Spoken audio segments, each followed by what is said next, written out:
ball mark. Hall trying to feed it back to the circle. Gets it back off a stick, and Stankoven scores! Logan Stankoven on a one-timer for the circle. They blitz McCullum with 2. Down to 3 seconds left. Kaminga. Yeah! The 3-ball rattles down. 2-2. Benintendi drives this one deep to right field. Get out!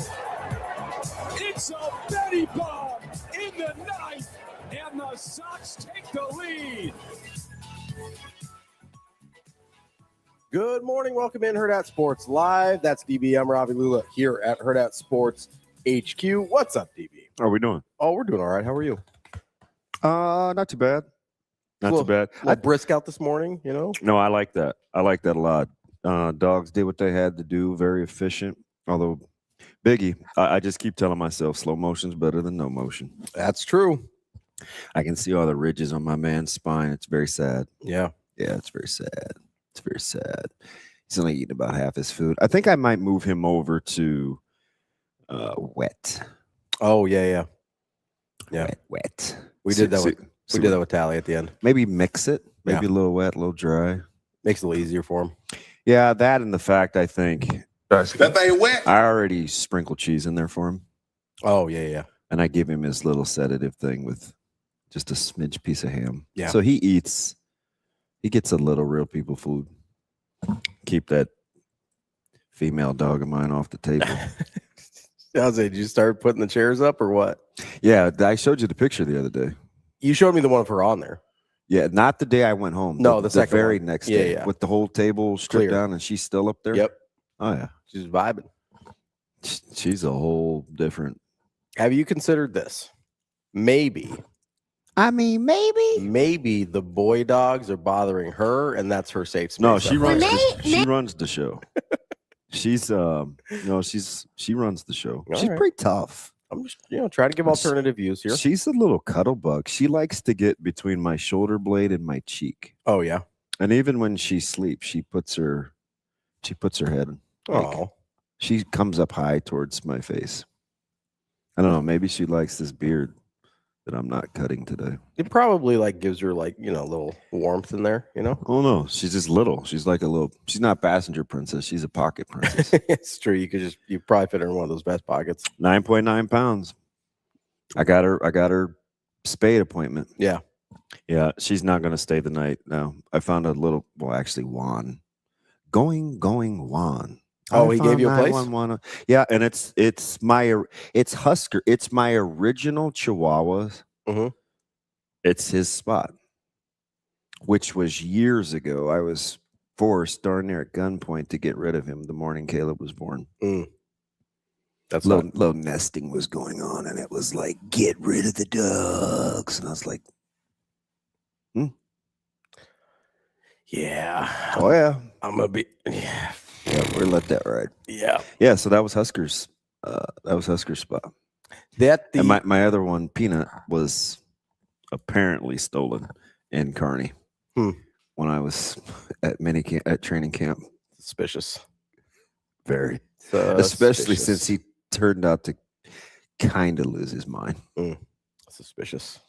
He was my guy, though, all through high school. I got to ask my man Kravanik, Chris, Crazy Chris, if he's seen him. Because we used to kind of be running mates a little. Yeah. But I had to leave him alone after was very upset after my dog being stolen. Yeah. So I've had 3 Chihuahuas and 3 Frenchies. Little dog guy. Apparently. Not by design. Never ran my own household, so I didn't. It's on the receiving end of what I got to get. These are your options. It wasn't like that. Oh, okay. We're back on that again. Well, I don't know. I didn't know if you were given multiple choice or no. It was just made clear to you this better be a small dog situation. That's a small dog situation. Yeah. I binged 4 episodes of The Bionic Woman. You guys would be glad to know after the draft. How did that go? And a lot of. So can I just say this about the playoffs? If you don't like, I get, I don't like the NBA and blah, blah, blah. There's some good ball going on. Mm-hmm. And it is, the crowds are hype. That Hawks-Knicks game was awesome. Yeah, the Knicks rot. I'm glad Rico's not here today to deal with this. I'm just like, I'm keeping a buck. Like, you can be they're not good. No, they've had these same problems all year. They're Like, not good. These are the same problems they've had all year. And it's. But I am captivated by Anthony Edwards grabbing his knee like every 7 times down the court, but still just yamming on just people. Dunking on people like he's prime Sean Kemp. Dude, he zero cares. Denver's in trouble. I hope so. We're crossing our fingers. But don't you want the best match? No. You're going to be watching OKC. That's fine. My agenda is more important than your agenda is having Wemby meet. No, my agenda is getting Jokic out of the greatest of all time. You're such a hater. Yeah, I need people just to understand that goats don't lose in the first round. Shane, Sabres up 2-1. Is that series tougher than you thought? The Bruins were a heavy dog. Yeah, that is tougher than I thought. They're battling. And I mean, everybody was picking Sabres. Yeah, I know. We have a colleague. He's practically a child, but he's in the same business we do. I told him I almost made the Sabres. I said it to Eddie Garcia. Almost made the Sabres my dark horse. Yeah. I thought about it. And that's still not a bad pick. Nah, I can't go get it now. That's how you win golf tournaments. But he looked at me like this a-hole. We're gonna try to be. I told myself this morning, I'm gonna practice a little more kindness. I don't believe that. Oh, I know. Well, I can't get any nicer to you dealing with what you say to me. Although I did have like a little 8-second snapback yesterday, and then it went away. I can't maintain my anger level like I used to be able to. Where was the snapback? I don't even remember. You said something super slick about the calories, the protein. Oh, yeah. Yeah. And I was like, okay, this is in my wheelhouse. I'm going to go ahead and. I still feel like you wouldn't have done that if we didn't have the. It's not true. If we didn't have the audio issues to start. It's not. Oh, you let me get away with way worse most of the time. So that one though, like I pay pretty close attention to. Like I don't luck into proteins. Okay. You know what I mean? Like that's fair enough. That's but this is really bugging me, and I can't multitask. I can't find my glasses, and I have like 55 pair. I feel like old boy on the Jerky Boys. I can't find my glasses and my shoes. Oh, Emmett's got a 4-year-old blue heeler and a 6-month-old husky. A 6-month-old husky is a handful, dude. WTH. Oh, you're just losing lenses all over the place. You need me to help you out here? Yeah, please. Hi, Emmett. A blue heeler? You got both those? Got active dogs. You have some land how or much something, yard man? do you? Exactly. That's what I was gonna say. How much yard you got, Emmett? By the way, nice draft last night.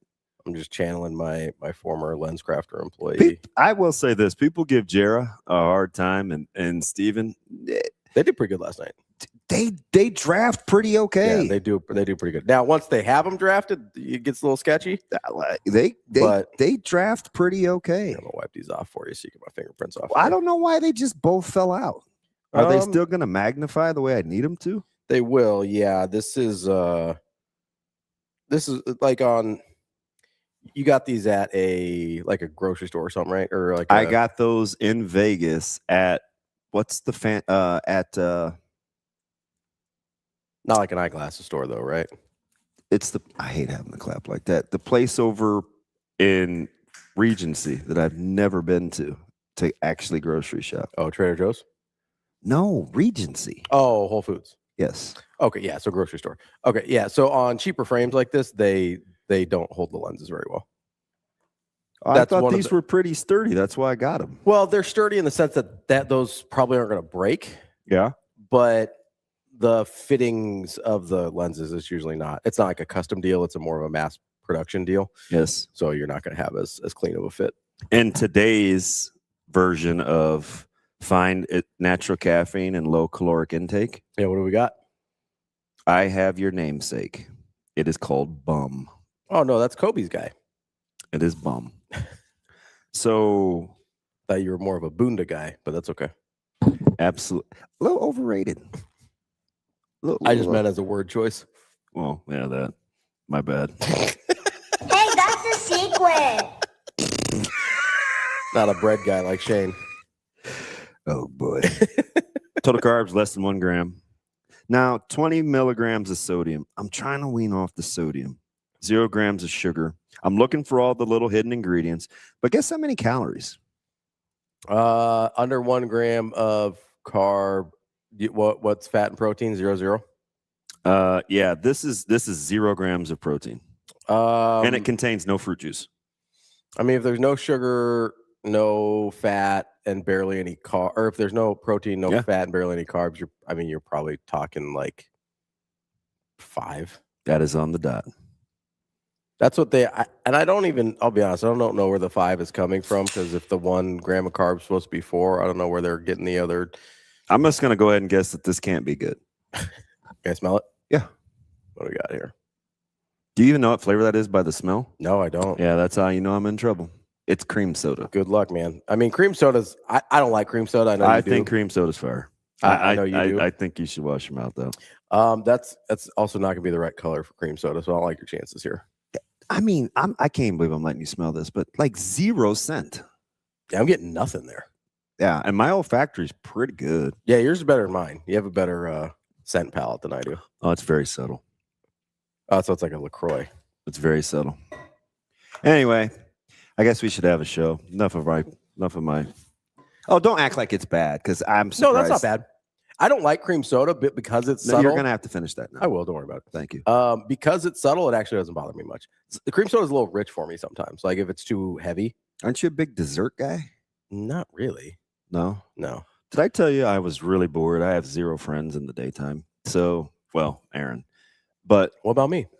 You don't answer so you're not a good daytime friend. What do you mean? I don't know if you like go to take a nap or go back to work, or how often do I not answer your phone calls? Kind of a lot, but you call back. I almost never don't answer. You call back. I may not be a great daytime texter. Yeah. It's I don't do it much anymore with you. My bad. I'll work on it. That's fine. I'm not hurt. I see you plenty. Hopefully not tonight. So I forgot what I was gonna say. You don't have a lot of daytime friends, so you were texting. Oh, damn it. I forgot what I was gonna say. Cream soda. It's really bugging me. I got nothing. I know, me too. Sorry, didn't mean to distract. What a hole in the head. It's not good. We need to work on that a little bit. I think you're okay on the sodium there. It's like 1/100th of what you're allowed for the day, so you should be okay. Yeah. All right. I'm back at it then. I think you'd be all right. Are you sure? I think so. Yeah, I don't think you have my best interest at all. I always do. Yeah. Do you think I should have opened this letter by now? It has a Christmas tree in the logo. Yeah, maybe. It's fine.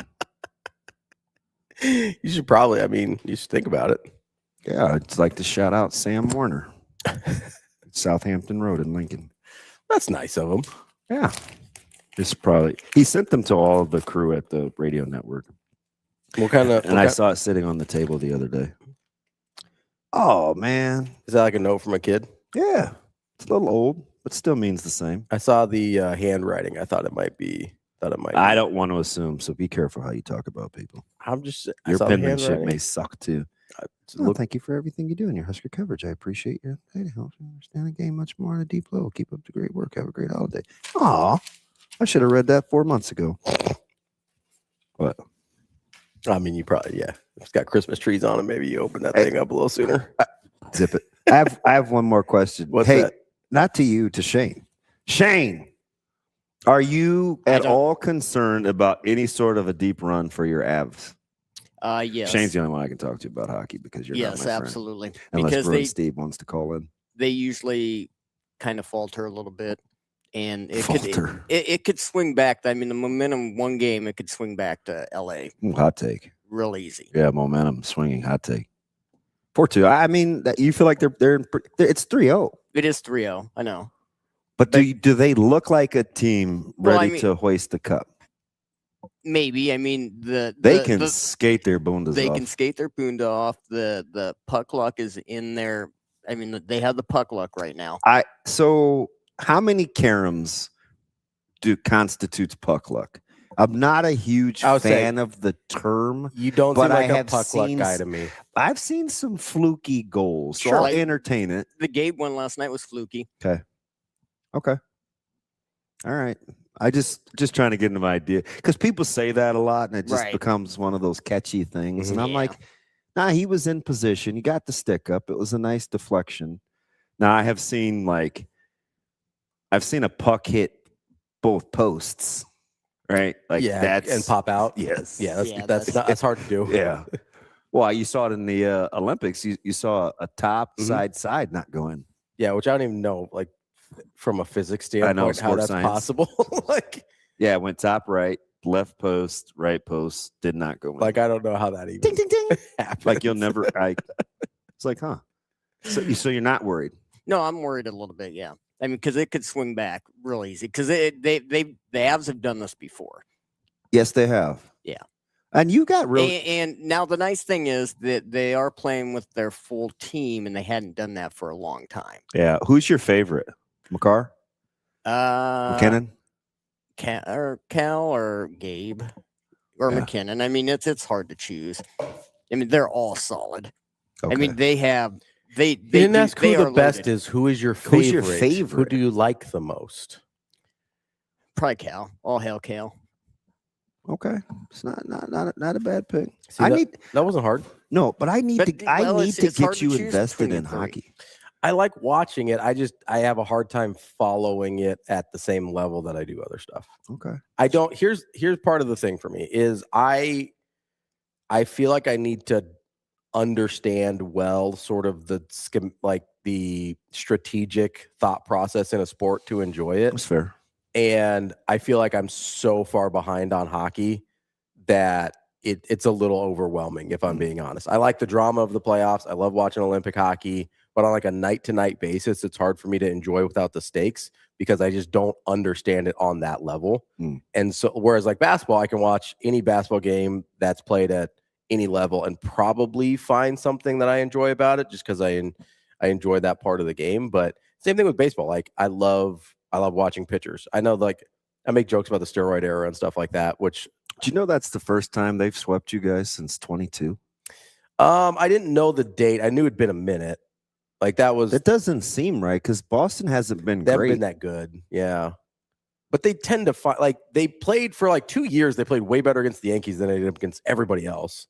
And I knew that was in there in the last couple of years. So I figured it had been at least a couple of years. But no, I mean, it's a bad Boston team right now. They just can't get they can't get the pieces together that they need to right now to put actual wins. Why we're Terrence Crawford ping pong in here a little bit. Can I go back to hockey real quick? Do you know your lineup? You know your personnel pretty good?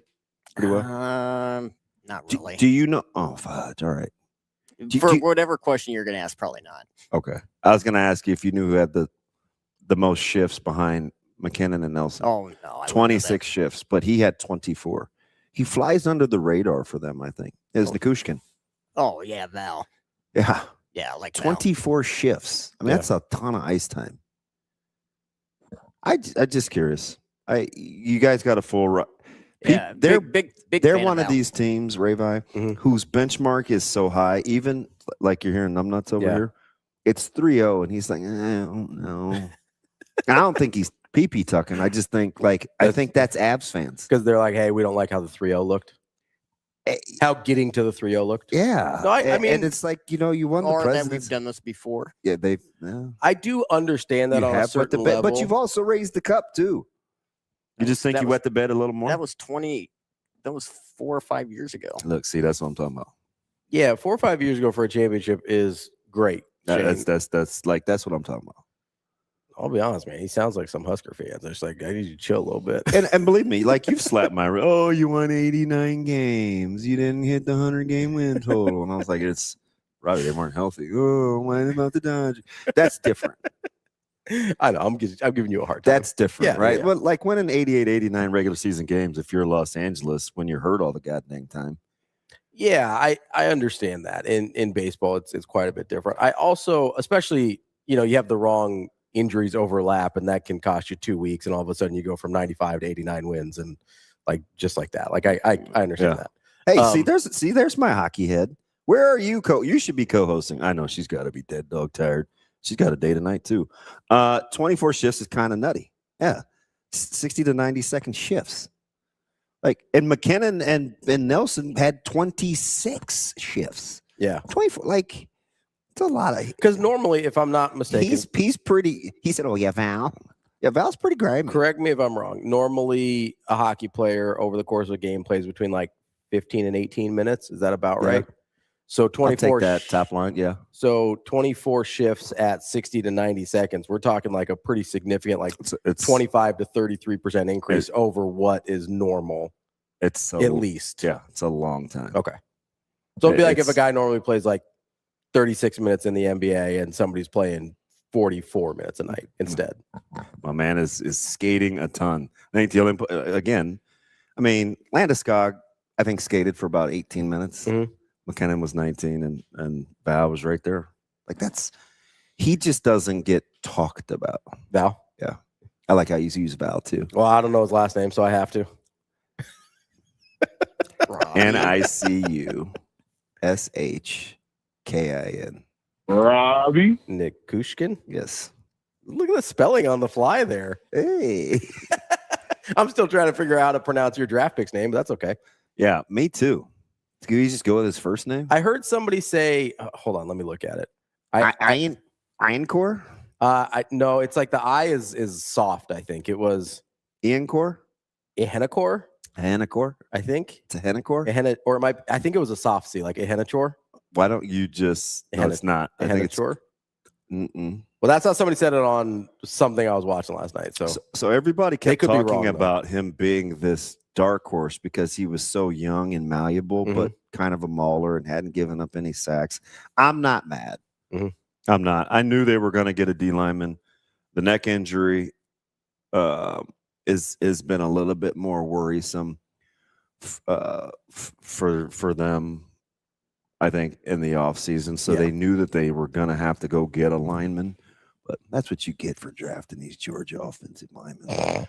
No, I'm just kidding. But by the way, were you surprised Freeling took a while? I don't know. I was surprised by a few. He was like the hot tackle. Yeah, I thought the range he was looking at was only a few spots above that, though. Yeah, it was weird too. You don't take a tackle for the first 6 or 7, and then the next 7 out of the 20 some odd picks were tackles. Well, yeah, I mean they ended up with 9 offensive linemen in the first round. Yeah, I get it. Everybody, did you like the narrative? Hey, it's not a great draft. I can't wait to see how this thing turns out. No, I think that's stupid. I think people look at a couple positions and they're like, "Oh, not a great draft," because they look at quarterback. That's number one. If it's bad quarterback draft, it's a bad draft. Guess what? It's a really good offensive lineman draft. I think it's a pretty deep receiver draft. Am I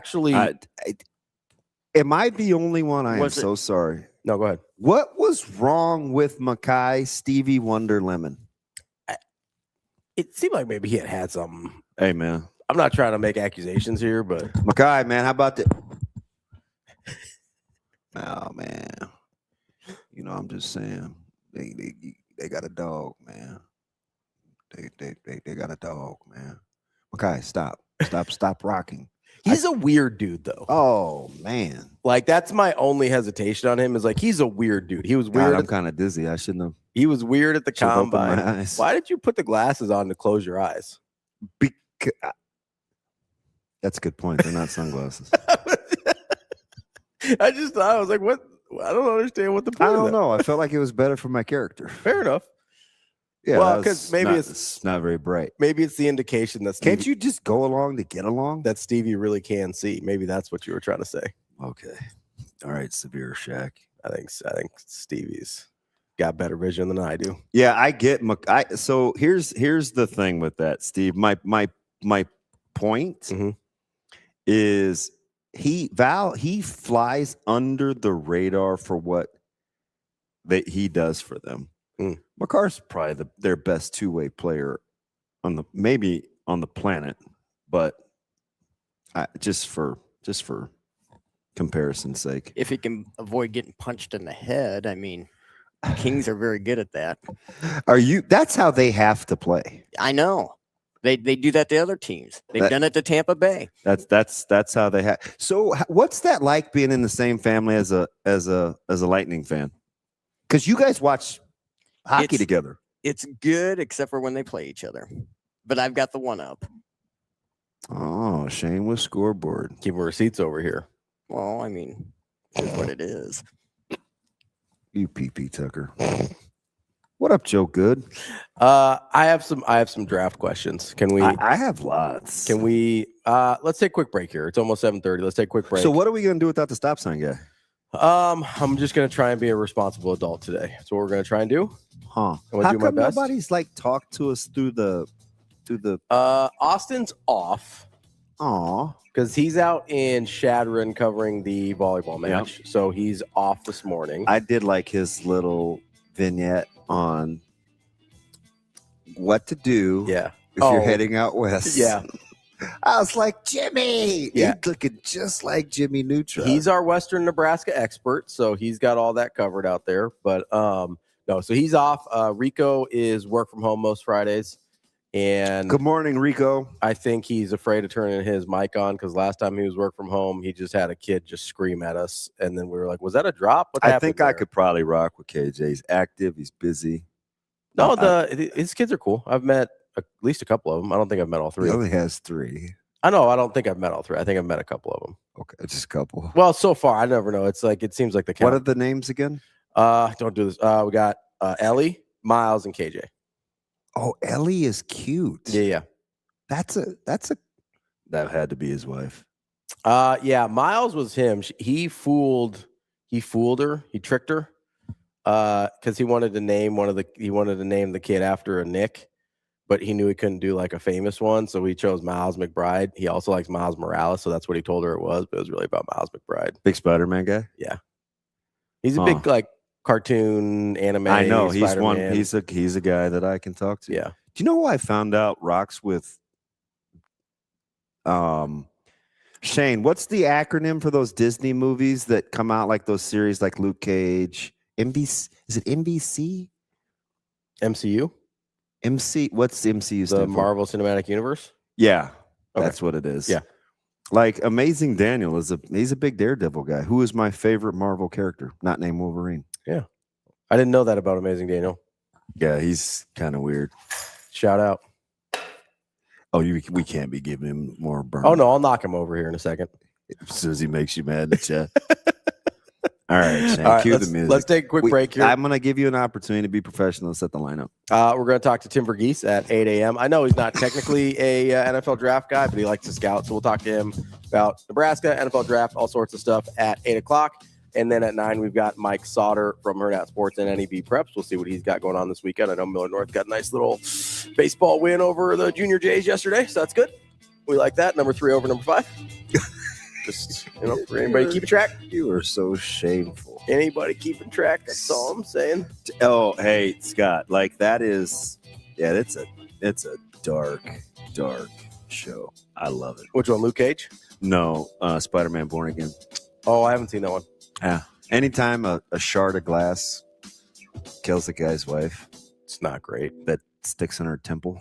It's not ideal. It's not a warm fuzzy. No. That's DB. I'm Ravi. We'll be right back. See you, D.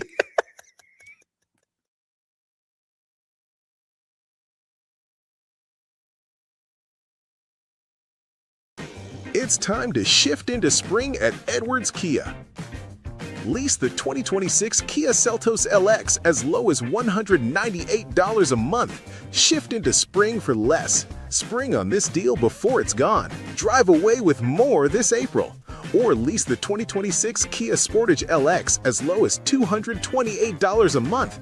Don't wait. Shift into a fresh deal this spring at Edwards Kia. It pays to make the drive to Edwards Kia.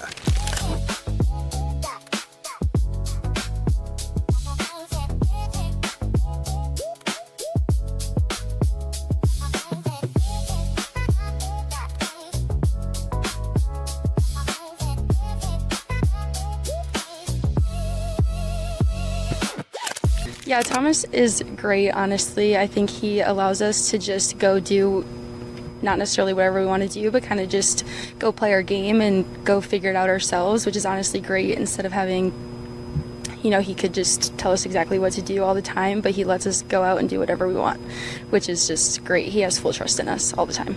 Yeah, I think our practices are pretty designed to always be working on that setter-hitter connection. We always have this chunk of time where that's really all we work on. We work on our different routes, working on, even if a set is perfect, kind of how we can score in different ways. And then honestly, just the way our practices are built is to just work on that all the time. Yeah, I think right now me and Merritt are kind of in the same boat. We just kind of went in on a little bit of a whim, and this whole season we've kind of always just been on the same side together. So to be able to put that into gameplay together is just that much more special.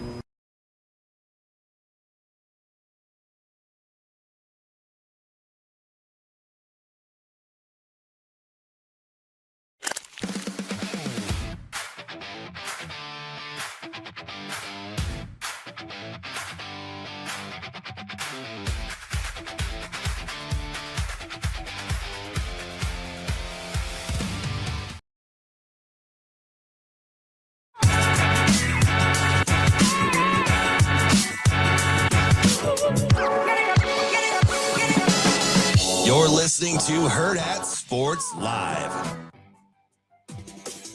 Welcome back, Hurrdat Sports Live. That's DBM Ravi Lulla here at Hurrdat Sports HQ. Somebody asked in the chat earlier if I was wearing a lab coat. No, this is just a white pullover. There's a little quarter zip here.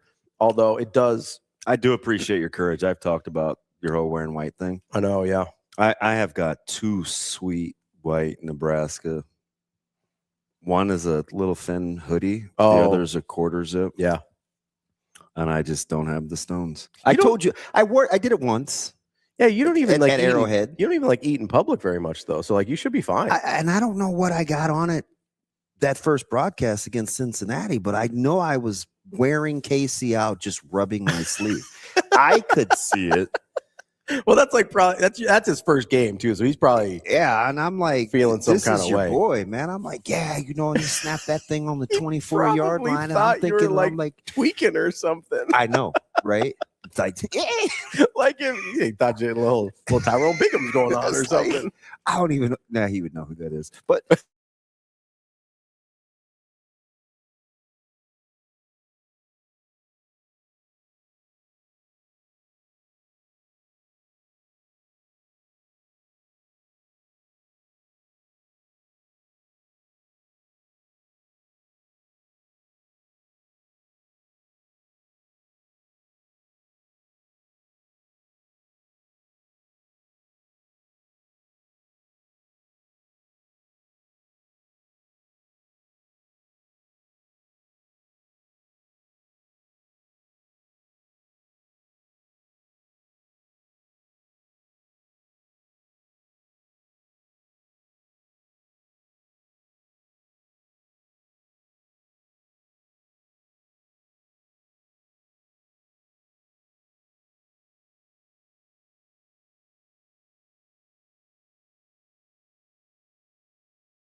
To be seen.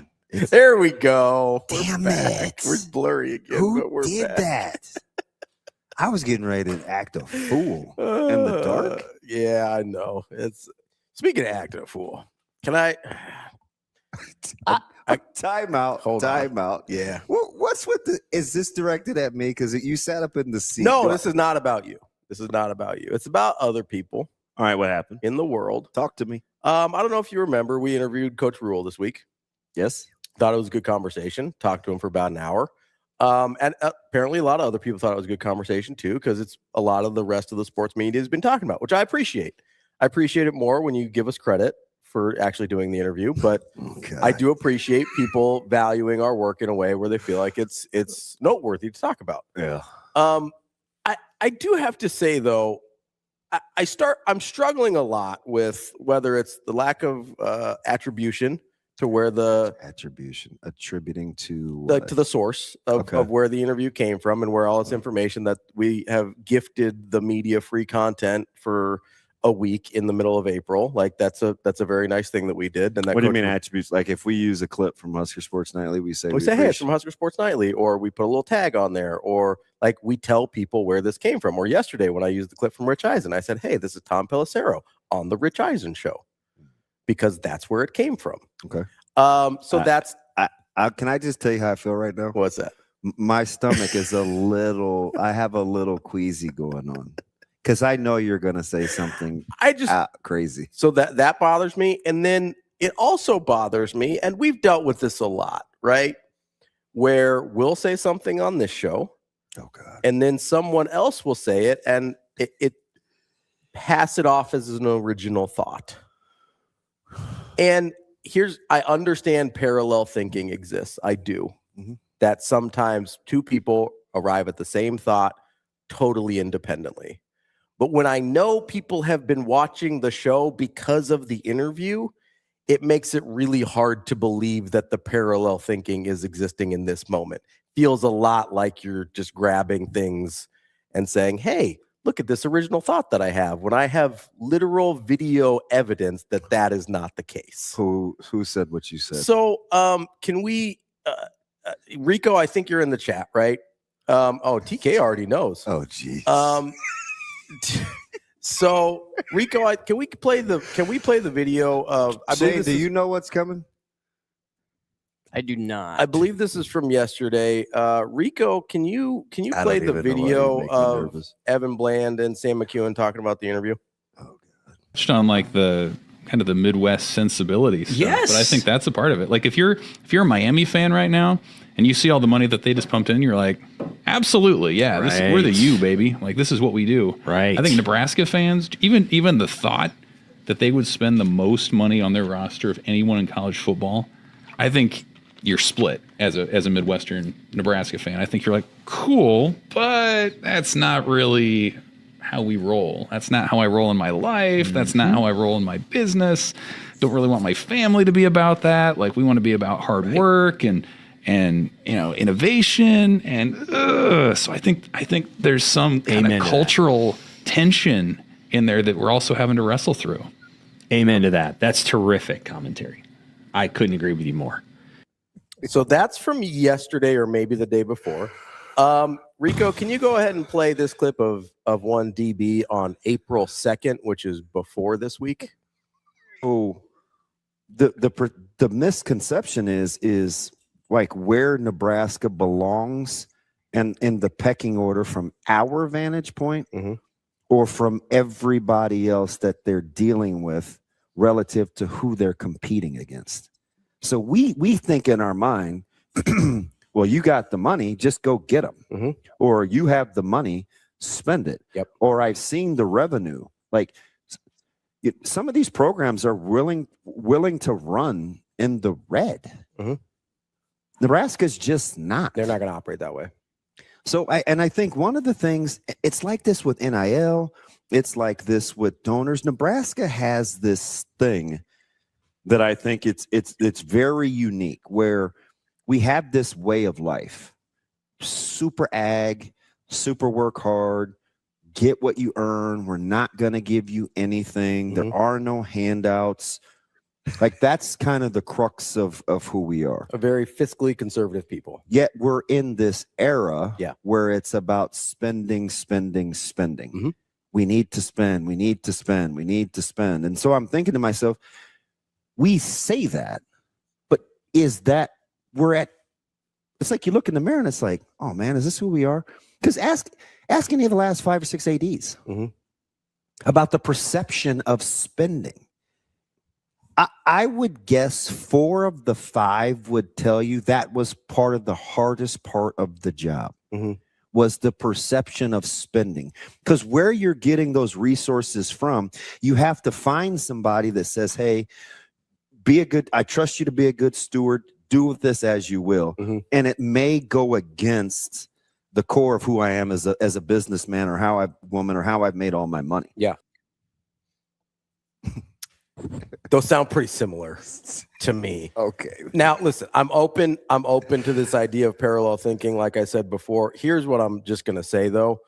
We play nice with everybody, We bring on guys from the Omaha World Herald. We bring on people from KETV and 1011 News in Lincoln, and we bring on people from other entities that could be considered competitors. We play nice with everybody. We don't have, All I'm asking is that occasionally, and by occasionally, I mean every single time you use anything that we've done, just say where it's from. We're not mad at that you're using it. We know we do good work. I didn't even. It's fine. Just like, oh, hey, this is from Hurrdat Sports Live or Hurrdat Sports or whatever. Like, that's all I'm asking. That's all. I don't think that's a big ask.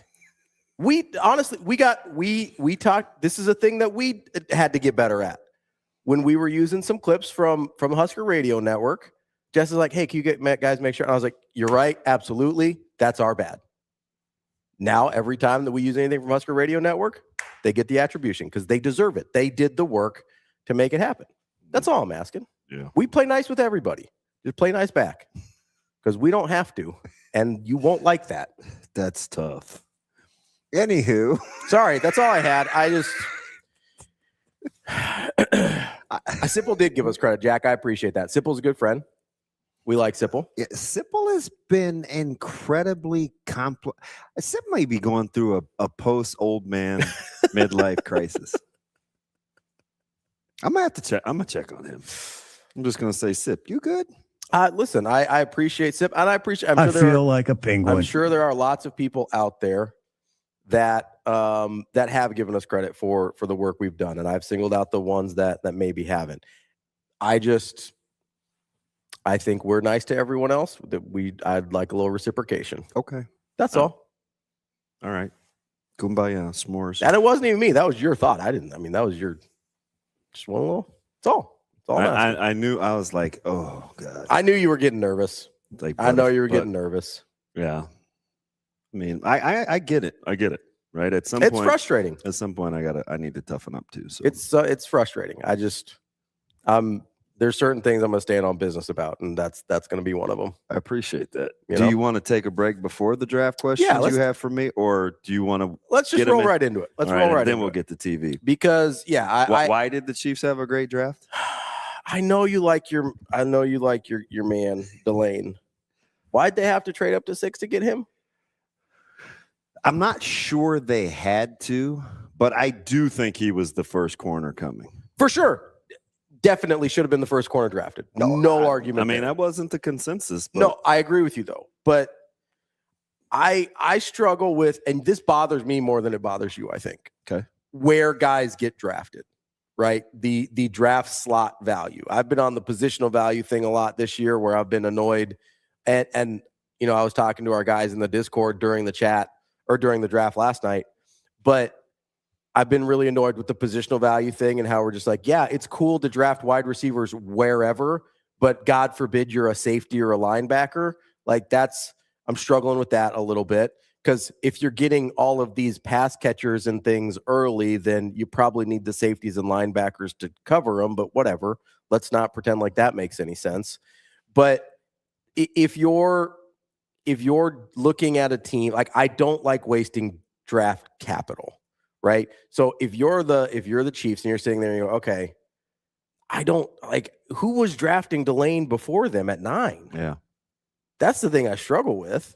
Now, I know I get that people get fooled, right? Like the 49ers traded back out of the first round twice and they were not taking Lomu, the tackle. Like they weren't taking him. That wasn't a thing that was going to happen. The Chiefs, I think it was, or no, the Patriots got smoke screened a little bit, like it happens, whatever. But if you're sitting there, and I thought they were waiting for a pass rusher, and if they were I thought they were just trading up. They ended up getting their pass rusher, though. I know. I just you like Peter Woods more than some of those other guys available. So famously, or we'll see, infamously, yeah. I told you before. Apparently, you're really good at finding stuff I say. I said before, that was Austin. I just asked him to find it. Before the combine workouts that Peter Woods was a guy that I was fascinated by. Okay. Because 2024 Peter Woods was incredible. 2025 Peter Woods apparently had the itis, what everybody from Clemson had going into that last year. Yeah. But I told you I liked him a ton when he plays. If he would if kind they of go get the best version of P-Dub, yeah, that's a heck of a get. He would have kind of gone on that all film team thing we were doing, where it's like, hey, there is a version of film that he has put down outstanding, where he looks like a legit high level draft pick. Yeah, that's totally fair. You know what we can't put our finger on? What's that? Is how people feel or how it makes them feel where they get drafted relative to what they think of themselves. So so like the draft slides. Yeah, versus you may get the best version of him just because he's pissy. Sure. I mean, you're going to get the best version of Ruben Bain. I'll bet you that. Goodness. And you know what's funny about him? Yeah. He's not a fake tough guy. Watch the tape. Actual tough guy. Yeah. He's kicking a lot of those guys' rear ends that were getting drafted. Beat your ass. And he's like, I'm ready to get to work. Yeah. And I'm like, oh my God, he's with Todd Bowles. You could see it on his face. He was furious. Who I think is really just good an okay head coach, but really good on the defensive side. Really good defensive mind. And I'm like, oh God.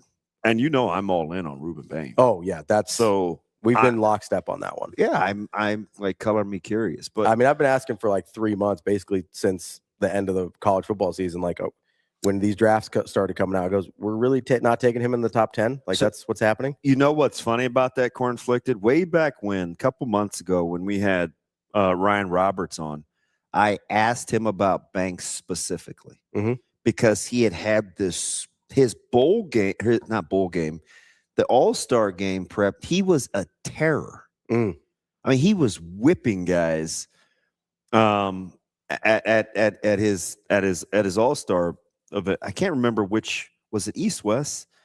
I can't remember where Banks went, but he was all over the NFL Network. Yeah. So, and I asked, and Ryan was like, well, I'm not just, the production, not sure. He's been hurt. So that's an injury thing a lot. I asked Brian Edwards yeah. on a humbug the very next week. Yeah.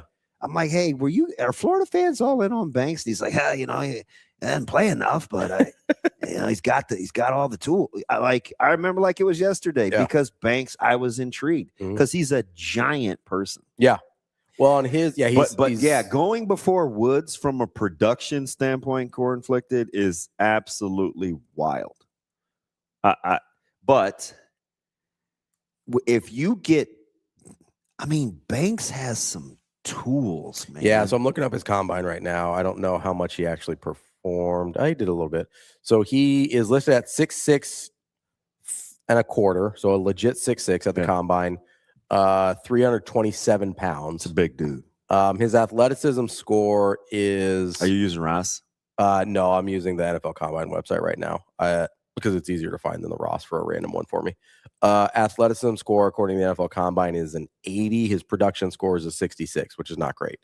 But at 330, he ran a 504, a 176 10-yard split, 32-inch vertical jump, and a 9.6 broad jump.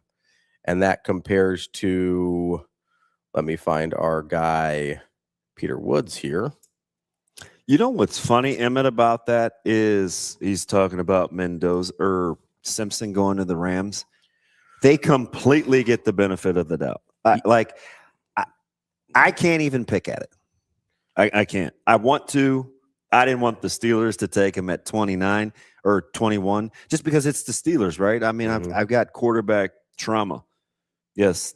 TK, I am traumatized by what the Steelers had to learn. Just you took Pickett not because you felt like you had a first-round quarterback. You took him because you felt like you needed a quarterback. Yeah. So don't fall into that again, right? But McVay, what am I going to tell him about quarterback? My mind had Stetson Bennett looking like with a few more reps he may be okay. Like I got no qualms, and Simpson's uber talented. He can chill. Here's my problem with the Simpson pick. It's not. There's two things. Number one, nobody else was taking him that early. So like, if you can trade, you don't know.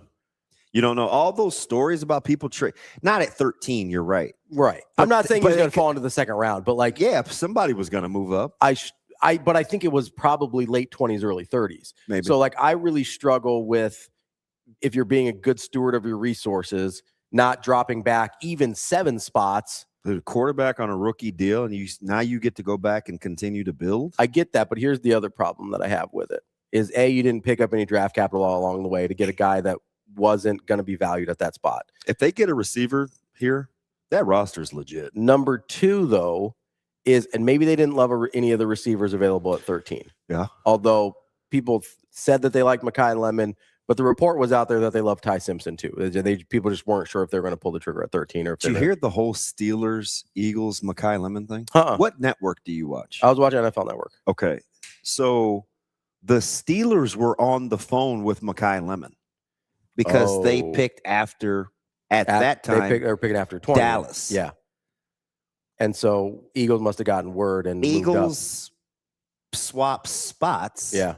Move ahead of the Steelers. Yeah. Mekhi Lemon's not answering the phone because he's on with the Steelers. So he's getting drafted by the Eagles and not answering the phone. Hey, you're our guy. Because he thinks he's getting drafted by the Steelers. Philly jumps ahead. Yeah. They get Lemon. And then did you see what the Eagles football Twitter account tweeted out? Call of a lifetime.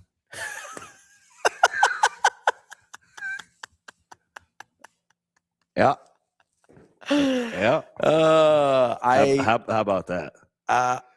So you know who I give the benefit of the doubt? I would have liked a Hines Ward mentality, even though I think Hines Ward is grossly overrated.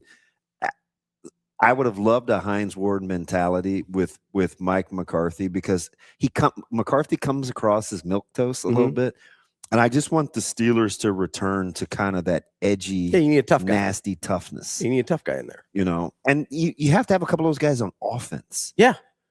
Right? That's when they were good. Ben was a jerk. Especially if you can get some that aren't just the linemen, right? You kind of expect a certain mentality from linemen. So if you've got like a quarterback or a tight end or whoever, one of the, pretty boys, that is a little bit of a tough guy, that helps a lot, I think. Yeah. And again, the Eagles are another one of those organizations that get the benefit of the doubt. So that's what I was going to say is if the Eagles do something. That's how I feel about Simpson with the Rams. I want to be bothered. I am bothered. Listen, watch him spin it. No, I know for half the season. And then the other half of the season, he looks like he can't play broke. I get it. That's my problem. I get it. But he gets to watch Stafford. If Stafford stays healthy, he gets to chill for 2 years. We've seen it work with Jordan Love. We saw it work with Aaron Rodgers. You know what I think my problem is, if I'm being totally honest with you? You're closed-minded? Not a nice person? That's true, but not the problem here. Burnt the roof of your mouth on a breakfast burrito? I did a little bit. It was more my tongue than the roof. What else could we like? Here's my problem is I'm having with Matthew Stafford, a guy that I do have an affinity for, although not to the same degree as this other guy I'm going to bring up. And the Rams have done a much better job with Stafford's end of career than the Warriors have with Curry's. But it feels like, hey, we had an opportunity to give you a piece here that could have been really helpful to get you another championship in this window of a guy that we both think is a very special quarterback. And instead, we decided to build for the future. Yeah. That's what bothers me about that pick. I don't know, man. It does. I mean, that's now coming from a philosoph, this is rich, but I think you're overthinking it. I don't think I am. I think really good quarterback talent. You're not rushed, and you're with the best in the business. Yeah, that's fine. I mean, you're learning from the consummate pro. But if he's the best in the business and he can turn guys like Stetson Bennett into looking functional, then why do you have to get this guy? Because Ty Simpson looks a lot like college Matt Stafford. Oh, I don't know about that. Well, it stands the arm talent. And I mean, like big, but like can make a lot of, he doesn't, I mean, I'm going to say this because people are like, well, no bleep. Stafford's arm talent is extraterrestrial. Is elite. Yeah, it's alien. But he's got good arm strength. He's got good size. He comes from a pro style offense, and you don't have to rush him. I think Simpson's smaller than you think. What? Like I mean, he's only like 6'1". He's not huge. He's got good size for a quarterback. He ain't Mendoza. We're bragging about Mendoza being 6'3", 230, 6'4", 235. I mean, I'm not in love with the Mendoza glazing either. Somebody compared it I think the ESPN Matt Miller on ESPN, his draft comp for Fernando Mendoza, which I think is insane. You want to guess who it is? It's not Goff. It's not Goff. It's way more extreme, in my opinion. I used to like Matt Miller, but then all his stuff got expensive and behind pay. Like he got kind of surly. We used to rock with Matt Miller. Yeah. Who's his comp? Joe Burrow.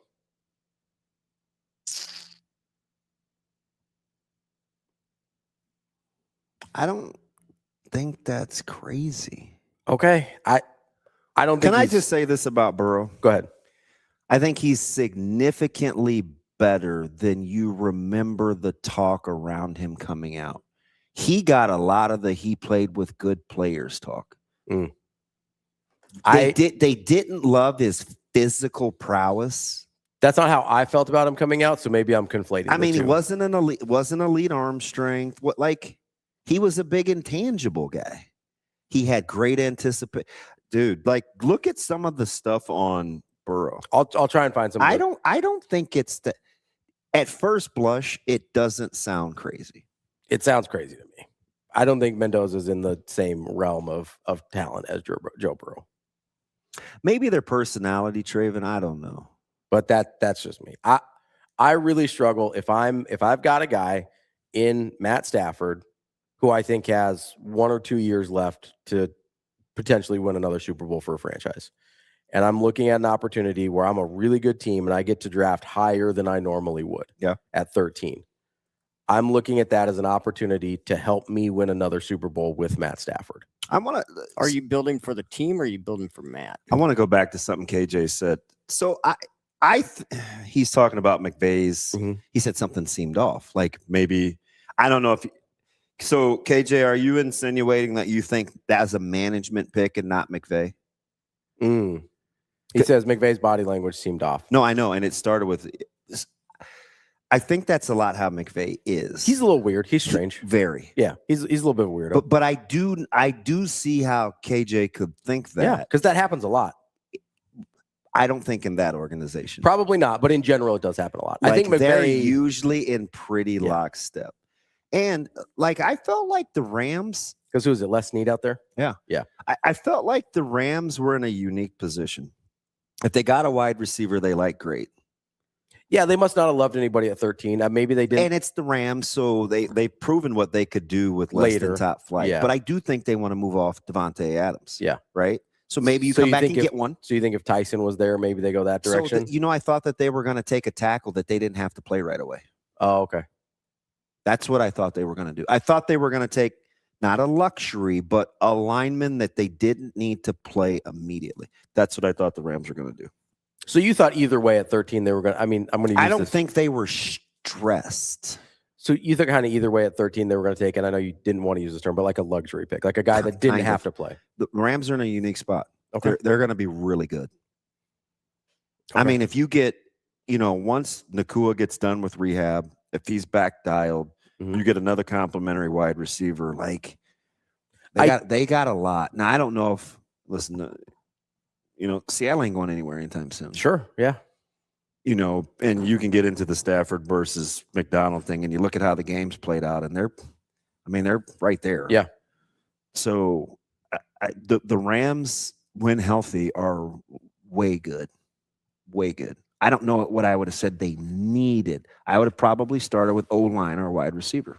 Yeah, I mean, if I'm in that spot and I see what type of receivers they like, I think I go Mekhi Lemon there, personally. Yeah. Let's take a quick break. It is 8 o'clock. That means we got to get to our guy, Tim Verghese, inside Nebraska. That's DB. I'm Ravi Lulla. It's Hurrdat Sports Live.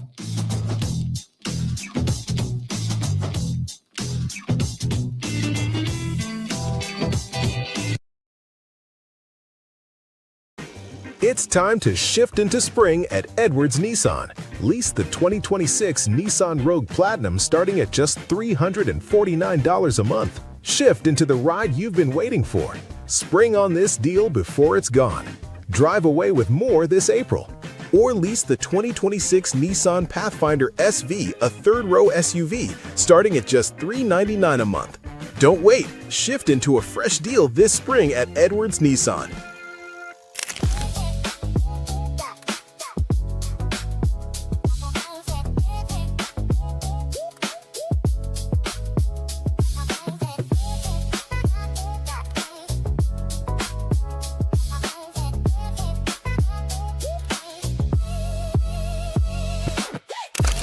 Yeah, I've definitely been following the season, and I'm just really excited for this opportunity. I think we're right at the end, and we're very close to, making or not making playoffs. So obviously it's an important game, but I think I don't feel as much pressure because my team is just really supportive, and we all know the goal and we all know what we're capable of. So not much pressure going into it.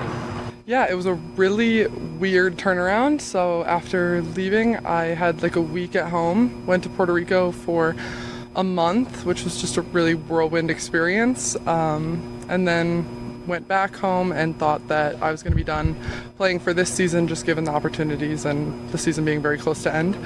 And then getting the call to come here, I was so beyond excited. I love the girls so much, and to be back with this group is an incredible opportunity. It would mean everything. I think any opportunity to continue playing volleyball is huge. So getting to do that and with this group of girls and with the season that they've had and kind of everything that's happened, it would be beyond exciting. And I think we're very capable of making that deep of a run. So.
Welcome to Hurrdat Sports Live.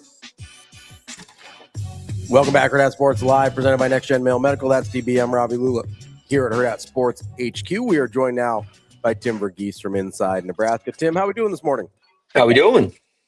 We're okay, Tim.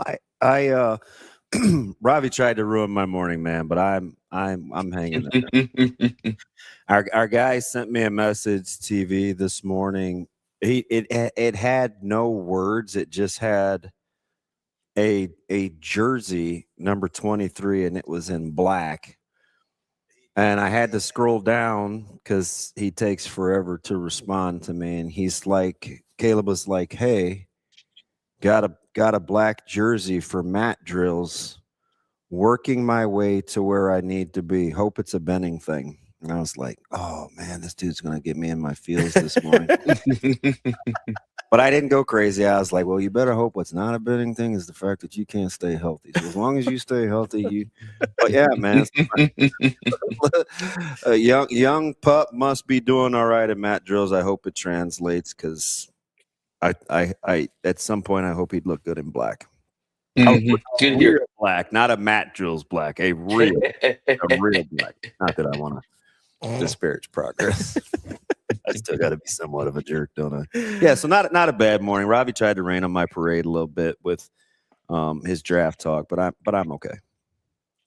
I got you. How are we feeling about the draft? I wasn't raining on anybody's parade. I'm just feel like he's a whip. I felt like the Steelers were going to get a lineman, so it wasn't the one that I thought, but I'm okay with the amount of picks they have and getting an offensive lineman, they were going to get one anyway. I did hear the story, and I believe the reports that they were on the phone with Mekhi Lemon getting ready to draft him and did the quick pivot after the Eagles made the move and got ahead of them to take Lemon. So, I'm okay with the Steelers. I like what Kansas City did probably more than most. I like what Dallas did. I don't really understand Tennessee, but I mean, there's a lot. There's a lot. Yeah. So with Tennessee, my theory was there was a debate within the building on best available offensive player, or a like anchor piece for the defense. And once Jeremiah came off the board, I was like, okay, well, I figured they're going to go defense here. The fact that they went Carnell is really interesting, kind of tells me. And then you go back and look, and like I saw it on Twitter, like coming out of the combine, there were like 3 executives that thought the Titans were going to pick Carnell Tate. So this is smoke that's been there for a bit. And I guess it makes sense just in the sense that when you look at that Tennessee offense, what jumpstarts that offense more than anything is having, they brought in Wan'Dale Robinson, but you can't go into the season with Wan'Dale as wide receiver 1. But that said, I think now you have 2 guys there that fit opposite each other, that are both kind of high volume guys that do different things at a high level.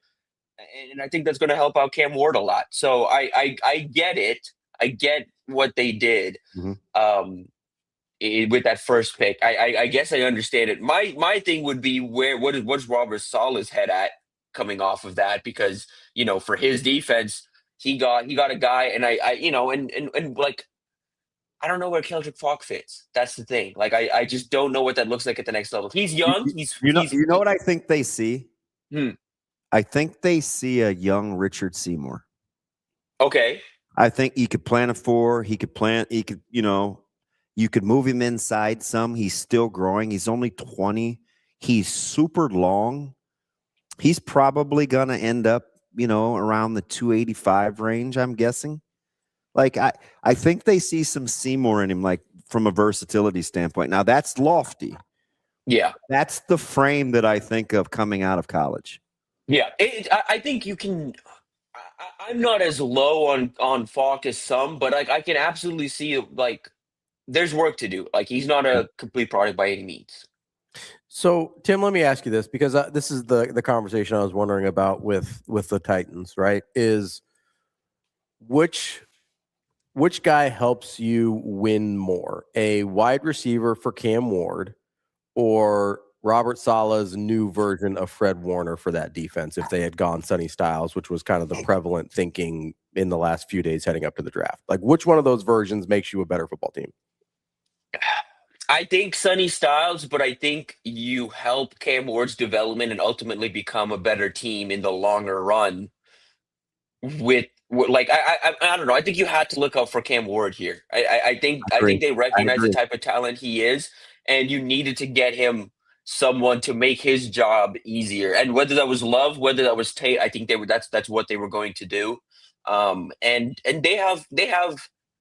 I mean, look, there's not another Sonny Styles in this draft, but they have some ammo, and I think they can add some pieces that can work within that defense. But yeah, I don't know. I mean, there's a few of these where the Jets, for example, like that felt like the head coach won out over the GM. This feels like the offensive coordinator won out over the head coach. And then the weird one for me, did you guys see the reaction in the press conference on the Rams side of things? Yeah, we were just talking about that. Like, you didn't like McVay's body language? I did not. So my theory, and again, this is just a conspiracy theory, at least on my end, is this is less planning for life post Stafford, post McVay as well. And when he first got picked, I talked a lot in the pre-draft process about how this is a draft where fit really matters, where a guy goes, I think is going to impact how I feel about them. Ty Simpson, hypothetically being coached by Sean McVay, developing under Matt Stafford is okay. That's actually that's as optimistic as a landing spot as you can get for that guy. Like, I feel better about that guy's career now that he's there than if he was in Arizona. But if he's not going to be coached by Sean McVay in Los Angeles, then I have some questions. Then I'm like, okay, well, what is this actually going to look like? Because, I mean, I don't know if McVay is going to be there past this year. So that always comes up. I mean, it's felt like he's been 1 foot in, 1 foot out. Where like the window is still open. Like my theory, I think honestly, is he seemed a little pissed at the fact that, hey, this is my last year. Can we get another weapon so we can truly maximize this window? And it just feels like Les Snead and the front office are working towards a future beyond staff, which is again the right thing to do. But while you have the window open, while you have the coach, absolutely understand. Okay, let's go get a Mekhi Lemon. Let's go get a Kenyon Sadiq and really ramp this offense up. So that's where I was at, Tim, was maximizing the championship window with Stafford in particular. But if you think McVay might also not be long for Los Angeles, that's another point. But the other thing that bothers me about this, and tell me if I'm just being too mock drafty and not realistic here, which I'm open to, is it seems I get really frustrated when teams don't maximize draft capital. Right. So like if you're 13 and you don't think anybody else is taking Simpson until minimum 21, let's say DB's nightmare comes true and the Steelers were looking at Simpson. Like, does it bother you when teams aren't like, hey, I can pick up a third rounder or something here and still get the guy that I want? Yeah, it's weird. I mean, because you saw a few teams, especially in the back end, really maneuver that, like really pick up some capital, really, again, for some teams that have lost some capital, really, add some more draft capital that they needed and trade back and still not miss out on guys they maybe wanted or whatever. Yeah, that was weird too. I mean, to stick and pick at 13, I mean, I don't know if Ty was going in the top 20 at all. I don't know if he was going in the first round at all. I don't think that was a pick that, I mean, I guess if they would have to think he was going the first round, right? Yeah. I mean, you'd have to. Yeah. I don't know where, unless it was like Arizona trading back up into it, unless it was maybe the Steelers, unless it was a team in the back end that we didn't know really liked him. I don't know how many landing spots there were for him in the first round. When you're taking a look at a guy like, you more surprised where Bain went or the fact, or where maybe a guy like Sadiq went, where they had to make a move to make it happen? I was pretty surprised Bain slipped as far as he did. That's a really good fit for him, by the way. I do really like it.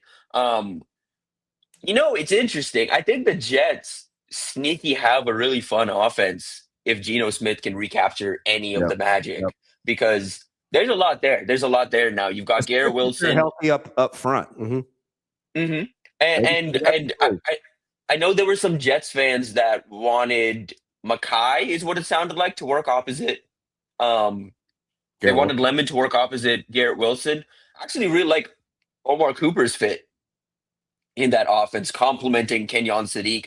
And now I don't love David Bailey at 2. I'm not a huge David Bailey guy. But if you need draft production, I mean, if you need sack production, you are going to get, I would imagine, 10 to 15 from him off day one. I mean, I think he's a guy who can produce a good, like, I think he's Trey Hendrickson to me, like that's not a bad player by any means. I don't know if that's a number 2 pick overall, but again, if you're a team that just needs some sack production, I think he's going to get that to you, but he's not going to win consistently. He's going to have some trouble, I think, in setting an edge and consistently against some of the, but at the end of the day too, he's also going up against 2 pretty solid tackles out there in New York that I hopefully will develop him. Excuse me. Don't know what happened there. When you're looking at the Chiefs and look at them and you see them move up to get Delane at 6. Do you like the pick kind of regardless of the machinations that it took to get there? That's a leading question, counselor. No, I'm asking Kansas City. It's a leading question, counselor. I'm trying to remove my bias of thinking they didn't need to trade up for him. Even though you threw it in. But go ahead, carry on. I'll say regardless of that. So he didn't think about it. Carry on. That was the point. Do you like the fit and the fit and the pick for Kansas City? or would you have liked to have seen them do something else with either the 9 or moving up to the 6? I like the pick. It's just, look, if you're going best available DB, best available DB was Caleb Downs. And it's positional value, Tim. That's like, you can't, you can be that linear, but it's positional value. Corners are much more valuable than safeties. I absolutely get that. I think Caleb Downs is the type of safety where you throw the value out because of what he means to the defense and what you can do with a guy like him. He is, to me, a Devin Witherspoon-esque, a Kyle Hamilton like defensive back, like where he's transformative. He changes what you're able to do in the secondary. And look, on the end of this, like, Delane is valuable in the sense that I think he is a true shutdown corner. I think he's a guy who, you put him on the island, he can stick and he'll be okay. And you can run a few different things with him. He'll be okay. He can run Spags' stuff. But I know what Spags likes. I know. Like, I think about what Tyrann Mathieu did for that defense, and I think about what Eric Berry. Exactly. Like, I think about all of that, and I'm like, I just probably would have gone Caleb there. I'm surprised Caleb slipped out of the top 10, to be quite honest. I've got 2 of my close friends that are on the Cowboys beat, and they it just sounds like everyone around there is ecstatic about the fact that Caleb slipped to them. He's going to be working in that defense. He's a transformative piece. He for me was the cleanest projection, the best overall player in this draft. I get it. I get Delane, and honestly, I really do like what they can do now up front with adding. Why am I blanking on the name? You talking about Dallas's kind of revamped front? No. Sorry, talking about Kansas City. Oh, Peter Woods. Peter Woods, yeah. I like Woods' fit there too, like in what they can maybe do up front. I thought they were going to go Woods or Bain, and both of those guys just feel they're not the same. They're not the same across the three, but I think they're somewhat interchangeable in what you can do in the front with Karlaftis, him, and Chris Jones. Like, you can move those 3 around a few different spots and create some disruption and get to the backfield. So I like that pick. I like Delane. I just think when you got 2 picks in the first round, you maybe could have maximized. Again, maybe that's just what they felt. They were maximizing value by taking the corner over the safety. Again, man, this is a personal opinion, but I think you could have really maximized value with a Downs-esque player right there. How about the emergence of, and we saw it because he had the good all-star camp, and he had very limited games, just 3 of them at Florida. Were you surprised at Caleb's Banks emergence, or do you just like the upside that much? I like the upside a lot, but yeah, I think there's definitely some injury questions there, and some like, oh man, he just has not played a whole lot. Like, yeah, but and there's some work to do. I think there's like he's someone too that's like an incomplete product because he just hasn't played a whole lot. But yeah, if it all comes together, he's a favorite of mine in that D-line group. The movement stuff, the violence he plays with, and all of that. Violent dude. Yeah, like all of that. I there's a lot to like there, but yeah, like the hell's a huge question. What did you think about Price moving into the back end of the first round? It seemed like that was a little earlier than some people had him. Also, kind of ironic that Notre Dame goes no running backs in the first round for like 3 decades and then gets 2 in 1. Did you like that? Did you like that for the Seahawks with Price? I'm a Price guy personally. Just again, that's one of my heroes. Super good, super nice dude, super cool dude. Like, handled his process in such a good way coming out of high school, and again, always had a good head on his shoulders. I think it speaks to a lot of him that he stuck it out and worked in that rotation. Didn't go and try and find a place where he could be a bell cow, because he could have been a number 1 back, could have gotten a big payday somewhere else, and he stuck around. So I think all the credit to him for as the player. Yeah, again, Seahawks. What I'm confused because it's a first round. You could have had a few different pieces there, could have done a few different things, but they also don't have a whole lot of holes. Interesting. How about I'm gonna need more Irish Spring after this. It's the Cleveland Browns. And we always like their roster. They have yet to get the quarterback spot right. But, man, with Concepcion and arguably the best lineman in the draft, you got to feel pretty good about what the Browns did, right? It's sound. It's a very sound draft for them. Very, very sound. Yeah, like there were a few where I was like, yeah. At 24, I do. No, that's fair. Like at that point, sure, that's fair. I'm not in love with Concepcion, but Fano was a great pick. Yeah, I feel like we're going tackle. I just wasn't sure which tackle. And Fano's pretty safe. It feels pretty safe.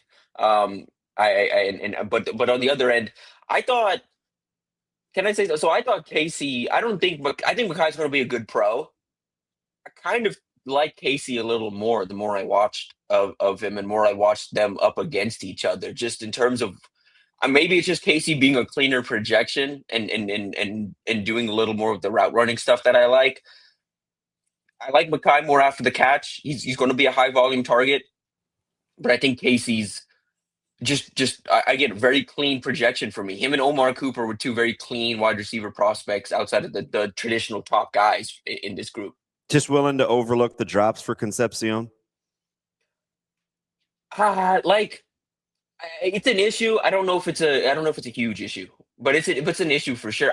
Drop rate's something that, I mean, you look across the league now, like it's just kind of like CD has the drop rate now, like guys, like there are guys that drop like elite, quote unquote, elite receivers that do have that drop rate. So I think it's a bit of a concern for me. But it wasn't as big as I think for me, I've seen Makai Lemon be erased from games. I don't necessarily know. It's hard to unsee that, isn't it? Yeah. Okay. I'm telling you, I during the broadcast, I'm like, where is Makai Lemon for SC? So here's my question. I said that to Kyle. Here's my question about that though. Are we not giving Sierra Wright enough credit for that, and we're dinging Makai Lemon for it? Or two things can be true at once, right? But like, how many other games? I'm trying to look up his game log right now. Leonard Moore. Notre Dame was the other one, and that's Leonard Moore, who's one of the better corners in the country. And all of his highlights last night, at least on the network, were against Iowa, and that secondary was pretty good. Mm-hmm. So I guess that's the thing I'm struggling with is like he didn't get shut out of games very often, and when he did, you're like, oh, that's a super elite corner. At least I think Sierra Wright deserves to be mentioned in that. Yeah, I mean, look, Sierra deserves his credit for that, but at the same time, it's just a thing of like I've seen you get erased from games, and you're going to be playing a bunch more, like a lot of elite corners in the NFL. I don't know. Who do you like in day two here that maybe you thought could have snuck into the first round, or you thought is better than the draft grades on? Hey, look, because there was a few names that I was just surprised. Peyton McDonald, I was shocked, slipped out of the first round. That's one of my guys in this draft. Jermon McCoy, I don't know what the health question's at. Again, he's one of the cleaner projections if the health stuff checks out. It doesn't sound like it is. Once he started getting the Will Johnson comps, you knew he was in trouble. Yeah. But Will had a good rookie year. Like Will's like fine, and that's. When I go back to my take on Will Johnson, yeah, I said whoever gets Will Johnson, wherever they get him, got the steal of the draft. I'm waiting on Will Johnson. Yeah, and that's where I think it's going to be the same thing. Where as long as the injury stuff checks out with McCoy, like whoever gets him here, you're getting a steal. I think Emmanuel Pregnon's one of my cleaner prospects left on the board. I actually thought he could have snuck into the first round because he's such a well-rounded prospect. He's one for me. TJ Parker out of Clemson's another one. I'm waiting to see where he lands. I feel like Denzel Boston fit's going to matter. So just curious which team selects him. He's intriguing. He could be. Mm-hmm. It's a big body guy. You can move him around. He catches it better than like kind of that penciled in size would give him credit for. But I don't know, man. There's just some times where I just don't feel like, especially given his quarterback with Desmond, I don't know. There's something about Boston bugs me a little bit. He's not. Is it fair to say he's not like super explosive? I don't love the movement skills. Like I think he tracks the ball well. He does stuff in the red zone and he's good at the catch point. But it's almost like I want him to be more violent for that physicality. I think that's kind of like if you pin me down, like more physically dominant. Yeah. But he's tough. Tim, we've been talking draft for almost this entire time here. I do want to, go to your actual job here for a second.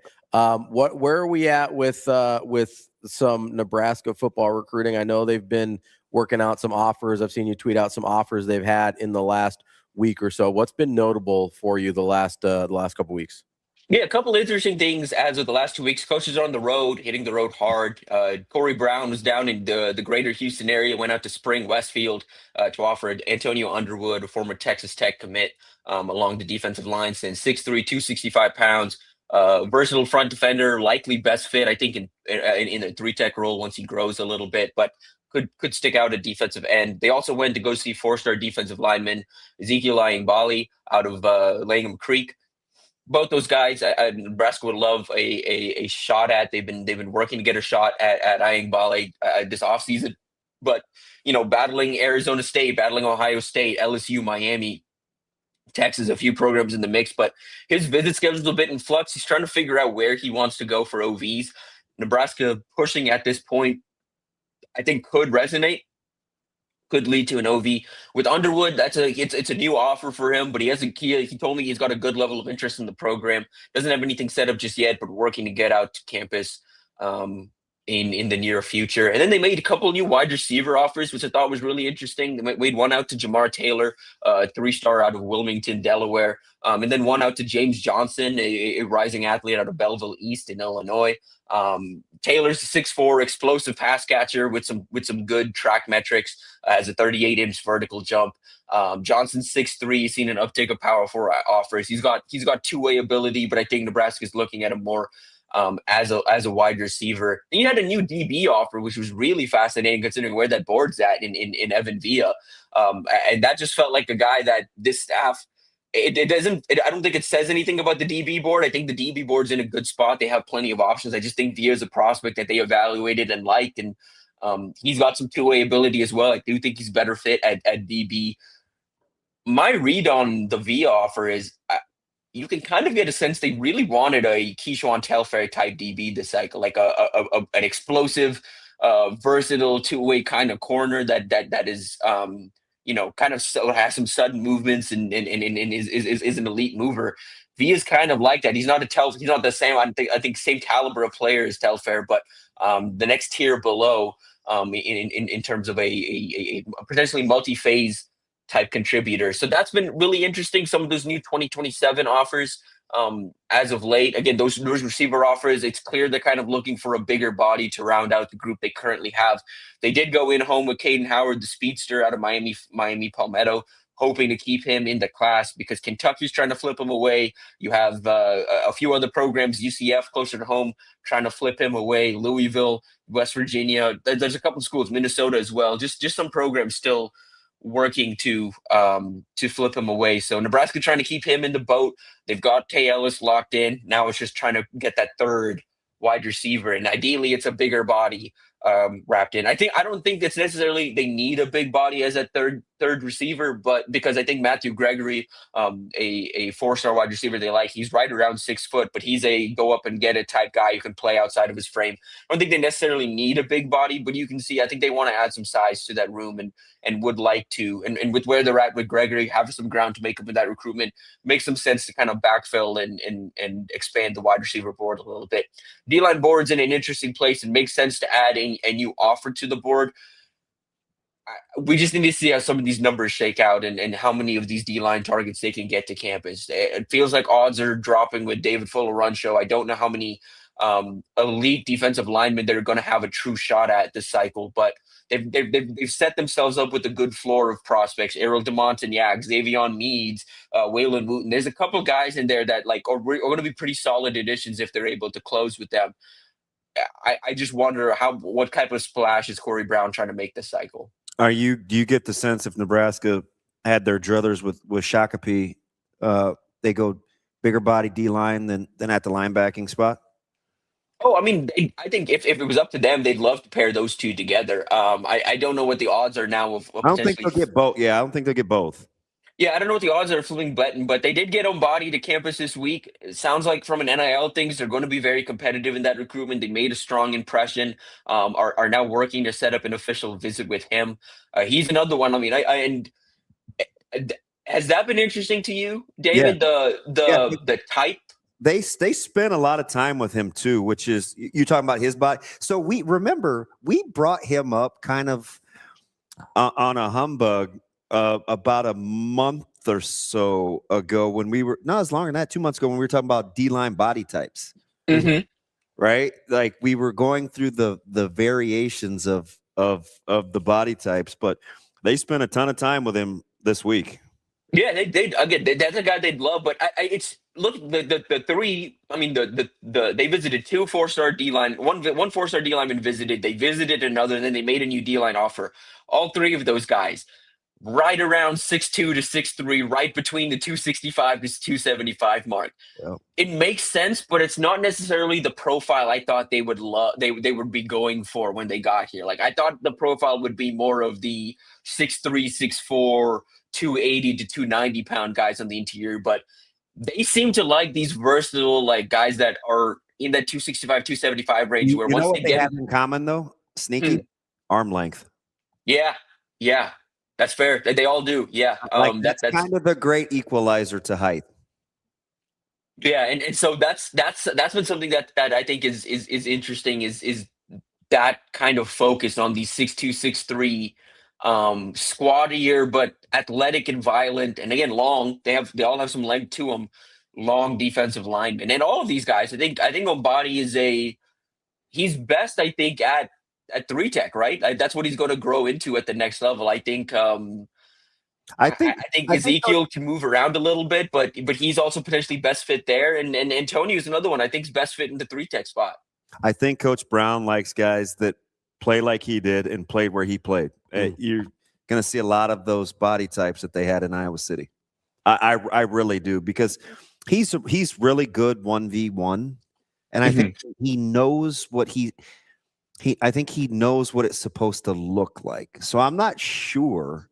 And because it's so early, TV, if we can get like, oh, they're going to have all these things in common. I think there's going to be some specifics, like maybe arm length or leverage. Like he's a big low to the ground, heavy hands guy.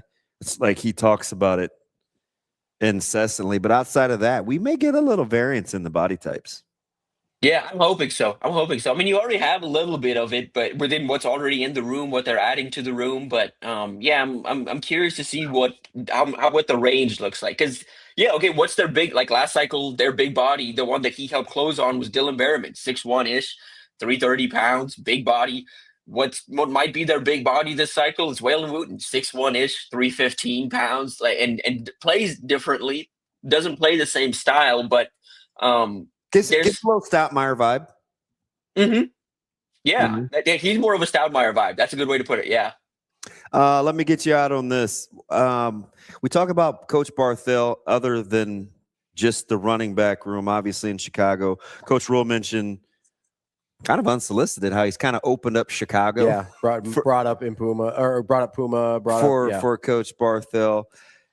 No coincidence, he had Coach Manning with him to talk to Darian Prescott, who is elite on the air in 2028. Yeah, and right, I mean that's right there. Yeah. It makes a ton of sense. I mean that's a guy in 28 they'd love to have, and I think you really what something I'm encouraged by is even with this emphasis on 27, Nebraska's well out in the weeds in 28. Like they are dialing in on top targets. They are working to, expand the board. They've done a really good job of setting themselves up well pretty early on, working to get guys. They've gotten a few top targets already to campus multiple times. A couple of guys that they haven't been able to get back on campus are planning to be back in the summer. And they're doing a good job setting themselves up early. We said this plenty of times before on this show and other places. EJ, I get questions all the time. What's EJ doing? Like, why is he in Chicago? Why is he not visiting with running back targets? Look, they're pretty much done in 27. They got Amir Brown shut down. They're pretty much done at the running back in 27. He's made some new offers in 28. He went to go visit a 28 running back. So he's doing his job. But in addition to that, Nebraska is not as well in the weeds in Chicago. They're not as deep in some of these recruitments in Chicago as they currently are if it wasn't for EJ Bart. Like, look, they have a real shot at Tavares Harrington here. That would not be the case if EJ Bartel wasn't on staff. They have a real shot at Darion Prescott. That wouldn't be the case if EJ wasn't on staff. And Trey Taylor is committed and ready to go. Like that doesn't happen without EJ Bartel. Like he the work he's done in Chicago is admirable. It's given Nebraska like real leverage and real opportunity to get into that city and make offers, and guys take notice of it. That wasn't the case even a few cycles ago. A Nebraska offer would come in and it was just another offer. Now Nebraska offers get noticed. Guys in Chicago like to hear from Nebraska, and that's a mode, that's a tone that has shifted in a hurry, and it's part of the reason they keep that guy around. He's a pretty good position coach, but hey, he brings some value on the recruiting trail as well. Loke, I'll get you out on this, considering we think 2027 is kind of wrapped up. You mentioned how they're out being aggressive with 28s locally in the state. 2028 starting to get a lot of run, not only from Nebraska, but obviously offers from other schools as well. Have you been? You did a little preview a couple of weeks ago with some 2028s. Are you impressed early on with this group of 2028s locally in the state? Yeah, I think next season's going to be big for a lot of these guys, just because I need to see what this looks like. Because you got flashes of it. Like I saw Justin last year, and I was like, okay, there's some encouraging things there. Need to see what this can. I'm sorry. Parrish. Yes. Yeah. Yes. Yeah, saw him encouraged by some things. Micah's a weird one for me in that I like some of the stuff that he does. I like the leverage he plays with. He does some national things for the position. Again, just need to see that at the next level. Heck, even Micah. I mean, like it's a. I need to see what this looks like at 6 foot 190. We have two. Santiago or Benning or Benning. Okay. Yeah. Sorry. Yeah. But yes, both Micahs forgot. Yeah. But yes, but Santiago. Yeah. I want to see again with Santiago. Want to see what this looks like now in a new scheme or in a new defense and how he's playing. With Benning, it's what does this look like at 6 foot 190? And I'm really excited to see what that looks like. I think all three are going to be power 4 level guys. I think they have that capability. And then beyond that, like I'm hoping to go see Garrett Dewar here either later this offseason, but for sure I want to get out to see him in the fall, see what that looks like. We're going to see him in camp this summer too, so I'm excited to see him around Jeep Wade, what they work on. He's a lot further along than I anticipated for a small school, big framed offensive tackle. Like I think there's, again, you have to consider relatively, like he is a sophomore in high school. At this point in high school, Claude Puma hadn't even started playing football. I don't think Grant Bricks was a first round pick from Arizona State that didn't play until he was in the 10th grade. Right. and you have, and that's the thing. And now you also have in Grant Bricks, another guy that this staff took to develop. Grant Bricks was not moving like this, was not playing like this at the same stage of his high school career. So I'm really encouraged by the early movement skills and some of the stuff that Dewar does well. Want to get eyes on him in person. Want to see what that looks like. And of course, you're not going to get tested at C2, but you got to dominate. If you're going to be this type of player, you got to dominate. And I'm hoping to see a dominant junior season out of him. And there's a couple guys in this group that I think are flyers. There's a safety out of Elkhorn South. I don't know why I'm blanking on the name right now. Is Bennett Conkey? Is that the right name? Yeah. Conkey. But he's one that I'm going to be tracking just off of some of the numbers he's put up on the track side of things. Here, there's a few I think that have a chance to emerge on the radar here in these coming weeks. One 2027 that I like a ton. He was one of the better, if not the best, underclassmen in the trenches that we played against last year. What do you think about Vignes? I love Vignes. He's sensational. Dude, I saw him at camp last year, and I was like, oh, this guy moves the way you want an interior lineman to move. Like he's athletic. He can. He's committed, right? Or is he got? He's not. So, he's not committed. I think he thought he was going to have it done. Now that it's kind of opened again, Michigan State was here to see him. Iowa was there. I know. I talked to Coach Woods about him. He's garnering a lot of buzz. He's one of those guys, you guys, like if you watch him, I told him we were shaking hands after the game last year, and I'm like, look, man, stay with it. And he's a legit 6'3", 280. you liked him already? No, I liked him at camp last year. He was one that I thought was going to potentially get an offer. He was on my radar all last season, because I just loved the way he moved. I really liked the way he moved. I thought he, of the interior guys they had at camp, was one of the better moves, because they had like Gus Corsair, a few of those linemen out there, and I thought Vignes was moving as well as any of them. And again, I think it was a question. Center, he's got versatility. Yeah, and so is it weird to say I worry he's not, because he's not the same player, I don't think, but worry about this being like a Cade Peeper type situation where he ends up out of state and you're just like, oh man, I know, look, it's a guy that moves really well with athletic traits and goods and the needed size for the position. Well, he's definitely on. He's on Nebraska's radar. We'll just see where that goes. I just wondered kind of what you thought. It's just hard not to like, especially when you see him in person.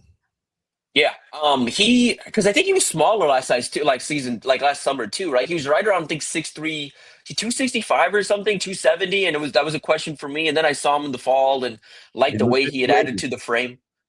Legit 280, big kid.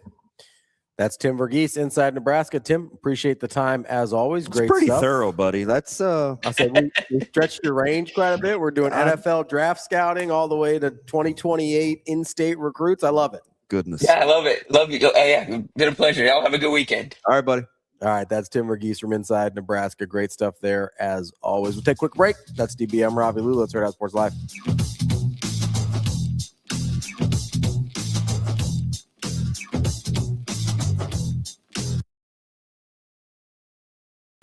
It's time to shift into spring at Edwards Kia. Lease the 2026 Kia Seltos LX as low as $198 a month. Shift into spring for less. Spring on this deal before it's gone. Drive away with more this April. Or lease the 2026 Kia Sportage LX as low as $228 a month. Don't wait. Shift into a fresh deal this spring at Edwards Kia. It pays to make the drive to Edwards Kia.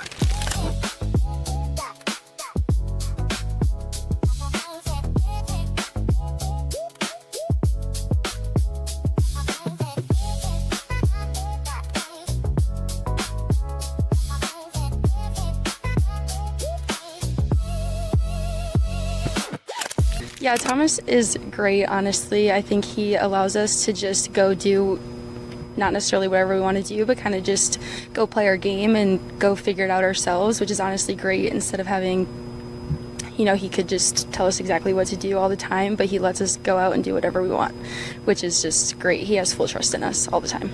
Yeah, I think our practices are pretty designed to always be working on that setter-hitter connection. We always have this chunk of time where that's really all we work on. We work on our different routes, working on, even if a set is perfect, kind of how we can score in different ways. And then honestly, just the way our practices are built is to just work on that all the time. Yeah, I think right now me and Merritt are kind of in the same boat. We just kind of went in on a little bit of a whim, and this whole season we've kind of always just been on the same side together. So to be able to put that into gameplay together is just that much more special.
You're listening to Hurrdat Sports Live. The last time I introduced the Steelers' first-round pick, I was fortunate to introduce T.J. Watt.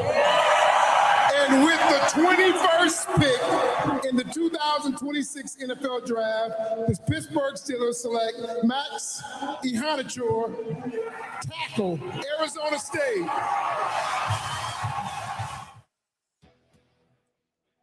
Welcome back, Hurrdat Sports Live. That's DBM Ravi Lulla here at Hurrdat Sports HQ. So I think I was right. Ihanachor.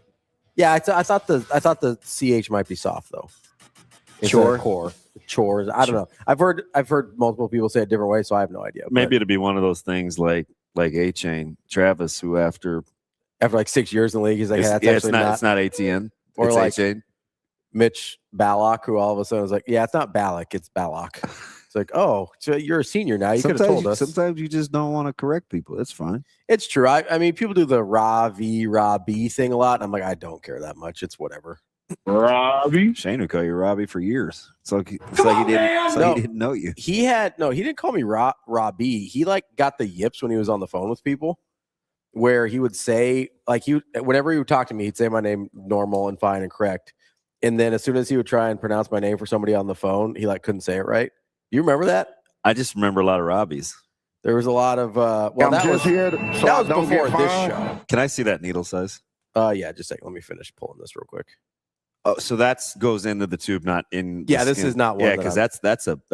Oh yeah, this is a heavy gauge. It's just to pull the insulin quicker. Is it thick? Because that's a big needle. Yeah. This is a big one. This is not a. Is it closer to oil than liquid? No, it just helps you. It helps pull it faster just because there's so much of it. It's thick. Can I go back and get something on the Makai Lemon KC Concepcion thing real quick? Yeah. So go ahead. The contention was that you've seen Lemon erased from Cornflakes. I don't like Lomu. I haven't liked somebody that I trust that does this for a living. He kind of turned me on. I don't love Lomu at all. Yeah. Yep. So the contention was made that you've seen Makai Lemon erased from games. Fair. In your mind, as you're a defensive coordinator, right? Like, let's say, hey, they've got a really good wide receiver. If you hold him to what, have you shut him out of the game? Like, what in your mind? Is there a number that you think of, or how do you? No. Is it impact? No.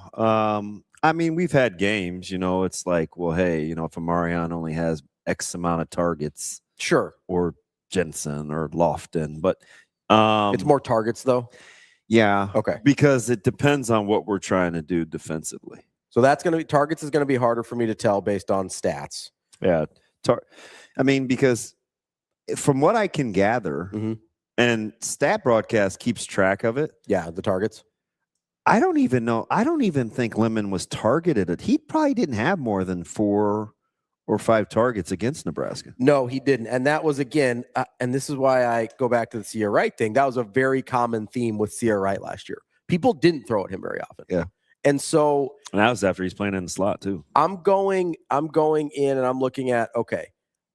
In my mind, I'm like, all right, if you hold an elite wide receiver under like 50 yards, you had a pretty good Is day. this compared to his average or? This is just in general. So maybe that's too broad. It's for the sake of the exercise. I'll humor you. So that happened to Makai Lemon 3 times last year. Okay. It happened to KC Concepcion 4 times last year. What was Concepcion's yards per? So I need to know what their total, and I should know because I just went round and round with Lemon and Jacob. I'll give you the totals. 61 receptions, 919 yards, 15.1 per reception, and 9 touchdowns. That's Concepcion. Mm-hmm. Makai Lemon. What's that? YPCs? 15.1. Okay, because then I got to get into the, what I was doing with Branch, right? Air yards. Air yards versus, yes. Okay. Which I probably have to go PFF on that. I don't have it in front of me. For Makai Lemon, 79 receptions, 1156, 14.6, so half yard less, 11 touchdowns for Makai Lemon. Comparable. So pretty comparable, right? Yeah. Makai's got a little more volume, very similar yards per catch, in the neighborhood on touchdowns, right? So I do feel I get that they're very different stylistically, but I feel okay trying to do an apples to apples here. I don't know how much different stylistically they are, except Casey Concepcion gets a lot more credit for running after the catch. Sure.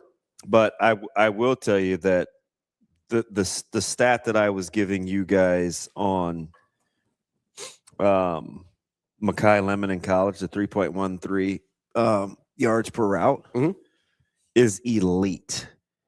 Like great is anywhere between 2.0 and like 2.5. He was 3.13. Yeah.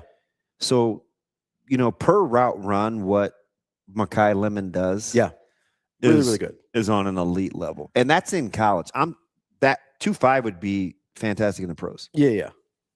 And he did 3.13 in college. So I guess I struggle with the getting shut out of games thing when I think it's comparable. 3 versus 4. I will say Makai Lemon did have several more big games than Concepcion did. He went over 90 yards 7 times last year. And I believe Concepcion only did 2. Yeah. So he had 113 against Auburn and 158 against South Carolina. Besides that, his high yardage total on the season was 82 against Notre Dame, which Notre Dame's 84 against Missouri. Whereas Makai Lemon goes 90 against Missouri State, 158 against Georgia Southern. He goes 127 against Michigan State, 151 against Illinois, 93 against Michigan, 76 against Notre Dame, which is very comparable to the Concepcion number, 161 against Northwestern, 153 against Iowa, who we know has a great secondary and a really good defense. So I'm just having a really hard time.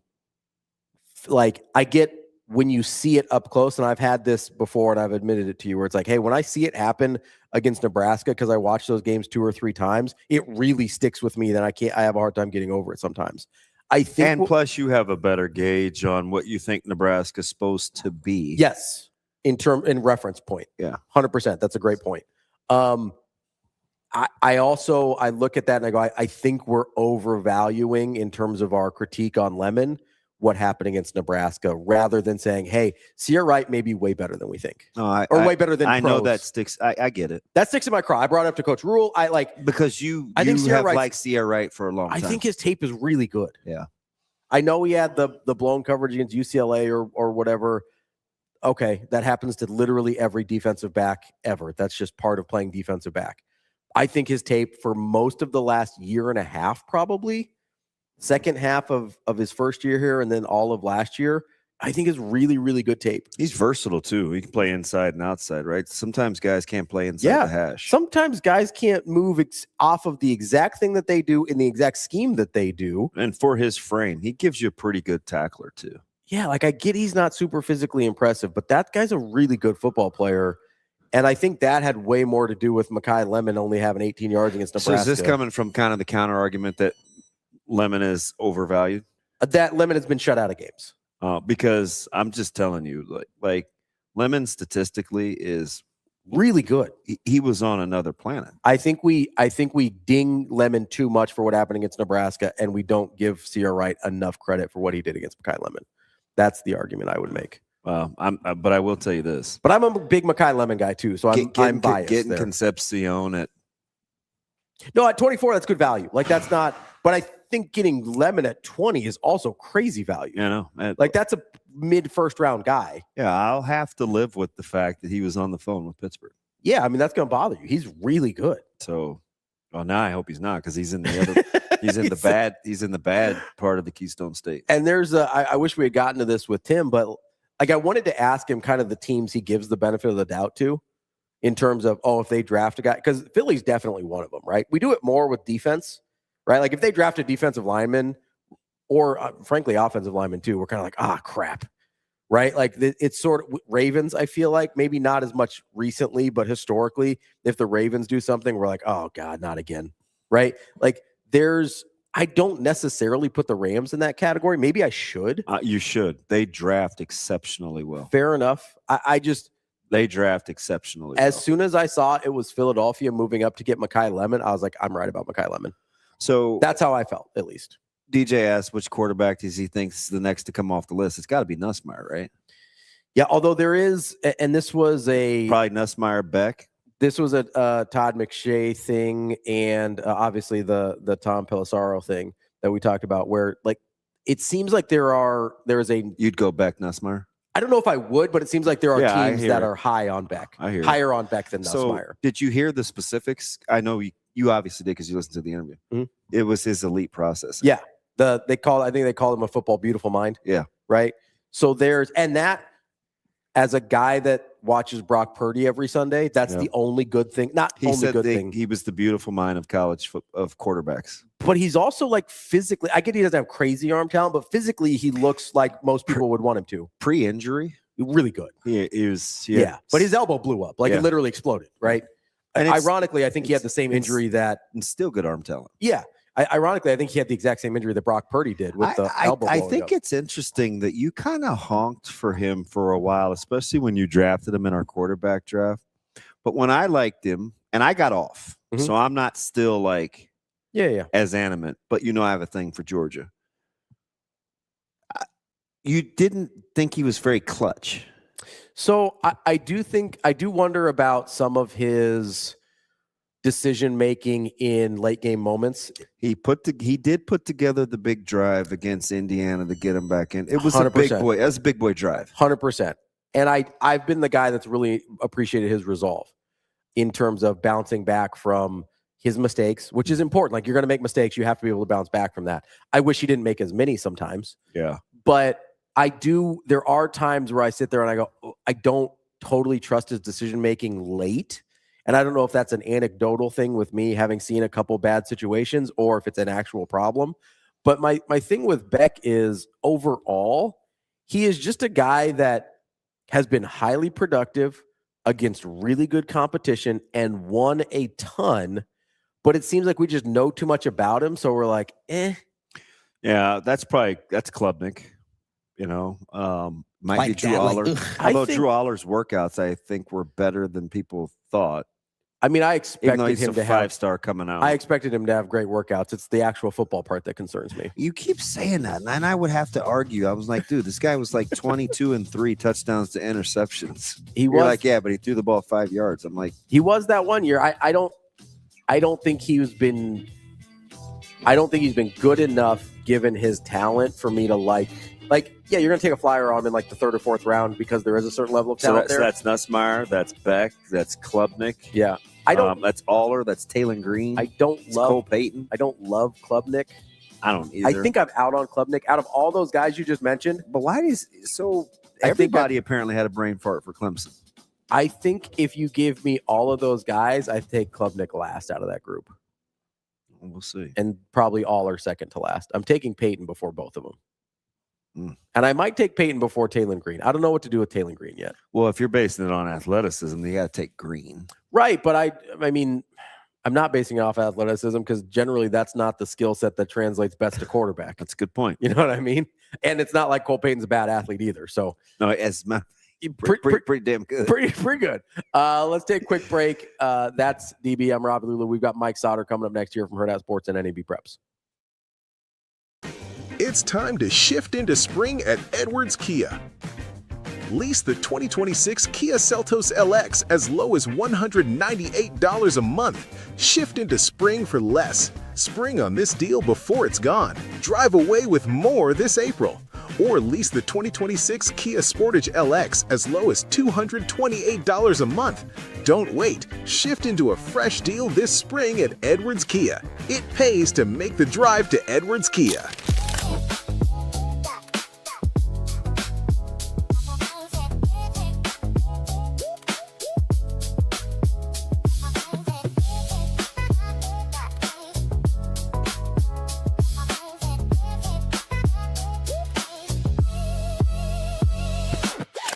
Yeah, Thomas is great, honestly. I think he allows us to just go do not necessarily whatever we want to do, but kind of just go play our game and go figure it out ourselves, which is honestly great instead of having, he could just tell us exactly what to do all the time, but he lets us go out and do whatever we want, which is just great. He has full trust in us all the time. Yeah, I think our practices are pretty designed to always be working on that setter-hitter connection. We always have this chunk of time where that's really all we work on. We work on our different routes, working on, even if a set is perfect, kind of how we can score in different ways. And then just, honestly, just the way our practices are built is to just work on that all the time. Yeah, I think right now me and Merritt are kind of in the same boat. We just kind of went in on a little bit of a whim, and this whole season we've kind of always just been on the same side together. So to be able to put that into gameplay together is just that much more special.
Welcome to Hurrdat Sports Live. With the second pick in the 2026 NFL Draft, the New York Jets select David Bailey, linebacker, Texas Tech.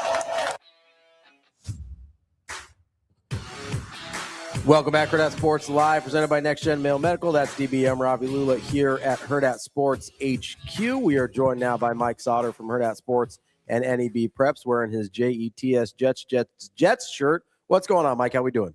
It was a great night to be a New York Jets fan. Yeah, I know this is the best night to be a Jets fan every year, right? Like, you're always excited about. You liked the linemen they got the last couple of years. Like, this is as good as it's gotten for you, huh? I feel like we're moving in the right direction. Okay. So, and we didn't take Ty Simpson. That helps. At 16, which it was going to be a thing, which is fine. Let the Rams take that guy, figure it out. I trust what the Rams do, I guess, and they're just getting the benefit of the doubt, I think, on that one, when they should have maybe drafted someone to help them win a championship this year. But I did talk myself into yesterday. Finally, okay, I want the Jets to take Arvell Reese. And then I'm like, all right, I get it. You go with the production. Either one of those guys would have been fine for me, like at number 2, because, it's fine. They're the two, best, I guess, defensive players. There was a little piece of me that was like, take Jeremiah Love at 2, but that's a little bit high. Listen, you were driving me crazy yesterday. I tried my best to talk you off of that dumb philosophy, but you got to do you. I've as someone that hasn't, that's literally favorite team in life of every sport, everything, hasn't won a playoff game for a decade plus. You got to dive into the draft, and I love the draft anyway, no matter what. So I was just coming up with all kinds of scenarios in my brain. to, what would work best for this team this year. So, I feel really good about what they did last night. I really do. I think, that Bailey gives them a fourth true kind of pass rusher because they got 2 in free agency, 2, average guys in free agency. And then you have Will McDonald coming back. I mean, he had a good year, sack-wise, numbers-wise last year. He's like the only person that could sack the quarterback last year. And then David Bailey, which, the most pure pass rusher, the most productivity of anyone. If you look at the numbers, it works. It works fine. And then we get Sadiq the Freak with 16. I'm excited about that one because that's guy. 6'3", 240, 43.5 vertical, 4'3", 940. Okay. He's a little bit. He's a matchup problem.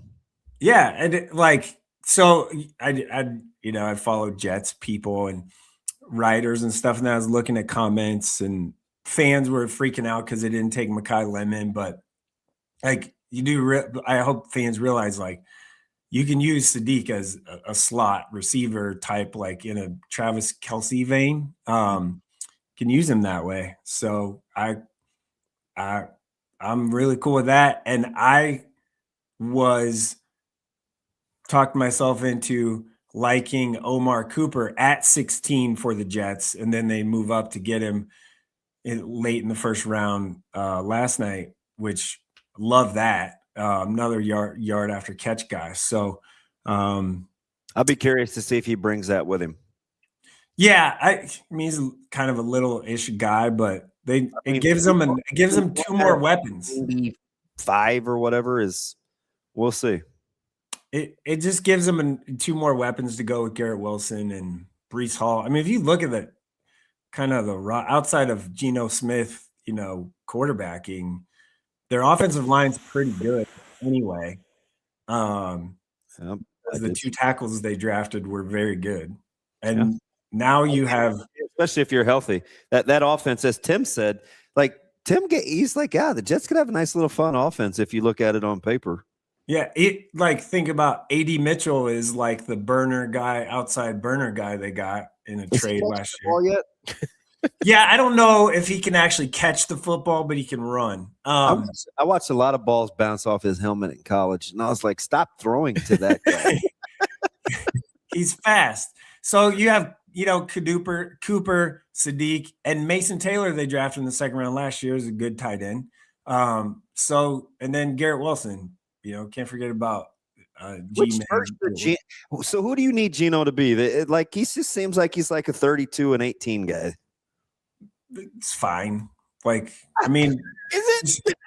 It's kind of last we rolled out Brady Cook last year at quarterback. I think we'll take Geno Smith at this point in his career. It's fine. I just saw her. Also, this totally sets up for the Jets next year with the 3 first-round draft picks because the Jets with this roster will probably be 6 to 10 wins, so that'll get you. Now that's a big window. That's a pretty big. That's a big window. That's a big gap. 7 wins. So if they get 7 wins, that puts them, late top 10, and then they have the Cowboys and the Colts first round pick, so they can definitely move up to get the quarterback of the future that they want in next year's class, which everyone thinks is supposed to be amazing, or you just get Jeremiah Smith to go with Garrett Wilson and AD Mitchell. You can hit the road, which would be fantastic. That would be amazing. And I don't know who's going to play quarterback, but you got 2 really good receivers. So it's all setting up nice. And we got 1 pick tonight. Maybe your Steelers trade with us. And we gain some more picks or something because there's a lot of good players still tonight. The Jets need I think they've got at least currently 8 more picks too. So yeah, so there's teams that need them. Jets only now just have the 44 tonight, which I'd like them to get one or two more would be great. Just drop down a little bit. There's plenty of good players. I mean, the Jets need a corner. There's about 10 of those available that are probably, day one-ish starter guys. The Gainings Dunker guy, interior lineman from Iowa, they could maybe take a flyer at. Emmanuel Pregon is an interior lineman they could take a swing at too. You want Dunker to go like with your next pick? No, I'm saying if they trade down in the bottom of the second. Like probably not 44, probably 50 something. But I mean, Emmanuel McNeil Warren seems to be falling a little bit. I'd take him at safety. They could use a good safety. I mean, I think he's okay. So, you still you got a ton of corners available. Yeah, a ton. That's what I mean. Like McCoy, Colton Hood. First 5 picks tonight. What'd you say? McNeil Warren as a safety is going in the first 5-6 picks tonight. So right, and Jamon McCoy probably will go early tonight too. But like, surprised about Terrell? A little bit. Like, I thought, well, he's probably not a first round guy, but he probably won't be available at 44. Could be. South Carolina, Brandon Cisse might be available at 44. I'd take that guy at 44. Mike. Oh, go ahead. I know. We can keep talking about the Jets all day. No. I'm over the Jets. I'm ready to move on. I've been. I was telling my little homie over here, like, we need to get to the 5 for 5. It's on the lips of many. You guys, this may be a hot take. I just don't see how they could. I just don't see how they could pull it off. I don't. I could be Gilligan. Well, I don't think it gets done this year. So do you mean just pull it off for this next year, or in general? You're just going to have lawsuits up the wazoo. Okay. And I get it, Sautter, because what are you going to tell me? Well, you're going to get lawsuits at some point anytime over this. Right? So you just think they should rip the Band-Aid off? Yeah, I mean, at some point, if they're going to do it, you got to do it. What does the timing make sense? For me and everything I've read, seen, talked to, yesterday I talked to probably 10 people, coaches, athletic administrators at the college level, Division I level, and it talked to you about it. You didn't want to talk about it, Damon, but well, you kept saying this literally like 12 minutes of examples, and I'm like, look, I understand the dilemma of what you do with a guy and how it impacts the rosters. But what you were saying to me was further, at least to me, proving the point on why you can't do it. Right. I think if you do it, it sounds like, I mean, now they're going to meet on Monday to discuss it. I mean, can we start with medical waivers? Yeah, just get that out of the way. Arbitrarily picking red shirts and having people say you're denying me the opportunity for gainful employment. Like, there's a lot. I mean, you got ageism. Listen, man, I'm not making it up. No, I know. I think an act with antitrust. Yeah, antitrust is going to be your antitrust, and the denying the opportunity to legally make money is going to be your biggest issues. Ageism, I think they're okay because I don't think they're a protected class. Yeah. In terms of an age group at that point. Now, that's not to say that they couldn't become one, but what if your career is interrupted? So that again is one where you go, are we talking like military service, religious experience? Like there's lots of other things, even just family hardships or whatever. Like you're going to have to at some point deal with a flood of lawsuits. I think the timing of, hey, the guys that just graduated might also get an extra year is the worst possible way to do it. That would be a disaster, to be right? honest. That's been part of the discussion. Yeah, I don't know how they do it, because my thing, and that was why I was just trying to get as many examples as possible. It's not just a basketball thing. Like football, I'm going to give the example. It's going to be a mess, you guys. Yeah, like Rocco Spindler, let's say that guy doesn't get drafted. Did he only played 4 years, right? Did he redshirt at Notre Dame? I don't think so. I'm not sure. So let's just, for this example, say he didn't redshirt. He would have that 5th year available if they go with the 5 for 5. Doesn't get drafted. Well, an undrafted free agent is probably going to make less money than going back to school or playing another year of college football. But also with roster limits, what do you do with your roster limits if you already are at your cap? You're going to take a guy like a Rocco Spindler back. So who you're cutting? Like, you got to cut somebody, and that's probably a younger player that might be a freshman. That's a tough pill to swallow if you're a coach, because you're like, I told these parents and this high school coach and his people that we're going to take care of him and do all this. And like, now your reputation's on the line for something like that, like to make that move.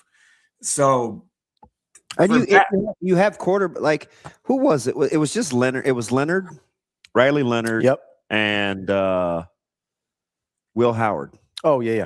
Mm-hmm. You know, they got the 4-year, $4.6 million rookie deals for quarterbacks, mm-hmm.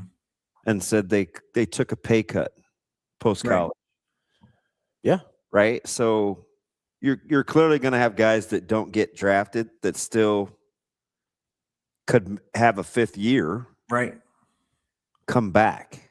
Right. But on the back end of that, how do you feel about your college coach that takes that guy cutting someone that they just signed or has, promised some development and playing time? How do you manage being a development coach when in that situation you're not developing?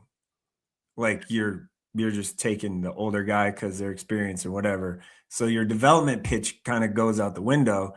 And people can use that against you in recruiting in the future, which, anymore with the transfer portal, the development thing's kind of out the window anyway, at least when it comes to basketball. But, I mean, for basketball, like, the timing can be worse if they do pass this thing in May, which they're talking about doing now.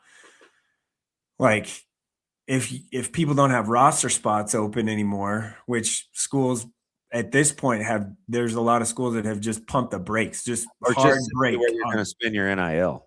Yeah. And a lot of schools are already out of money because they've already committed that to people and signed contracts and all of those things. So you're really in a pickle there, but you have players that will be available and people will take them, and rightfully so. And for the student athletes, go for it, man. Like, get another year, because let me tell you what, making $40,000, $50,000 sitting behind a desk for 5 hours a day isn't quite as much fun as playing college sports and making a little bit more or a lot more in some cases.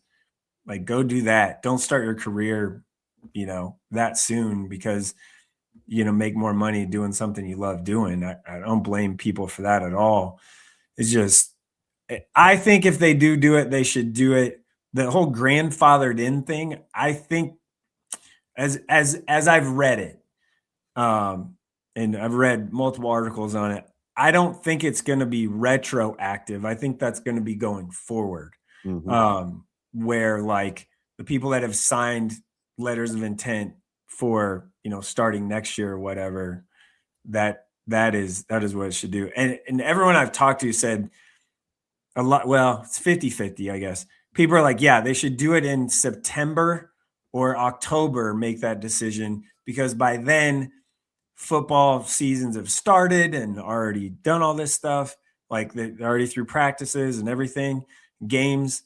And for basketball, you've already you're kind of getting ready, amped up to get to the real, first official practice day. Which is in November. So you're already down the road far enough where it's a thing where, okay, now it moves forward. But what do you do for the spring sports, like a softball? you know, I don't know. They're gonna do it at some point. It feels like it's coming. It just timing in May for me doesn't sound like it would be the best idea. And that's just my opinion. I don't think the 5-for-5 would be a great idea to do it, you know, in May. And there's a lot of talk about like Jamarcus Lawrence for Nebraska. I don't know if, you know, Nebraska does have 2 roster spots open, but like if Jamarcus Lawrence is in the portal and gets another year of eligibility, someone's going to pay him a pretty good chunk of money, more than what Nebraska would pay him probably, or has available to pay him at this point, because they've already committed a bunch of dollars. So like he'd be pretty big in the open market in a last minute deal like that for somebody, I think, to get paid quite a bit more than Nebraska would have available to pay him. Cause you know, at this point they're kind of on that, balling on a budget right now to try and fill these last 2 roster spots. What is it overly simple just to say like, hey, if you're older than 23 by July 1st, you're just out of eligibility? Yeah, that's one of those things where I've read where the proposal looks like it'll be starting at 19, you know, when you graduate high school or 19 years old, you have your 5 years to play. So when you enroll or when you graduate, because there'll be people going on missions, and believe me, nobody wants to fight religion. No, and that piece is kind of built in as that piece would be built in to like, yeah, you can go on your mission and you still have your eligibility remaining. There's that, or military service. There's like 3 different pieces where they, you know, would have a exception for. So, you know, you're not messing with the religion piece, because you want to talk about sued, you get really sued. So that in the 5-for-5 deal, that would be an exception to that rule. All right, let's talk a little preps here. I know that my Miller North Mustangs got a win last night, top 5 win in baseball. How are you looking at Class A right now? Obviously, Lincoln East, West Side, really good. Miller North, Prep, all in the top 5. Where are we? Have we changed it all where we're starting to slot some of those teams, or we still kind of think Lincoln East, West Side, and then everybody else? Yeah, I still think it's, well, at this point, I think it's probably West Side, because that's Lincoln East 1 loss, and it was bad. And it wasn't like Lincoln East had their 5th pitcher pitching that day. Clyde Larson was pitching that day, and he's their best pitcher. So, West Side, East, Miller North are the top 3. I think that's really the 3. Give it to me one more time. West Side, East, West Side, Lincoln East, and Miller North. Okay. What's the gap? I think that's gonna be how the wild card. What's the gap like? What's the gap like next to number 4? Not super far. I think that you're probably looking at like a Prep is 4. Southwest is in that group of 4, but they just played Lincoln East the other night and got beat pretty bad. They're probably going to end up playing maybe again this weekend in the Lincoln East invite. That championship game is on Saturday at 1 p.m. at Hartog in Lincoln. And then you have like Grand Island's in that also. I think Waverly, Class B schools in that tournament, which is good. And then the Papio invite is this weekend with like Papio South, Millard South, Elkhorn South. Those teams are kind of in that next group or tiered, you know, down, if you will. But the gap between like a Prep at probably 4 as we sit today isn't super far, but there's a gap. Okay. Hey, Jerome. AB for track is the 20th and 21st, right? And CD is the 22nd, 23rd? State track, yep. Yeah, state track. I believe that is correct. Let me pull up my calendar. How are you going to divvy up the team with state baseball, A, B, and C on the 22nd? Well, we're gonna have people everywhere. Everywhere, yeah.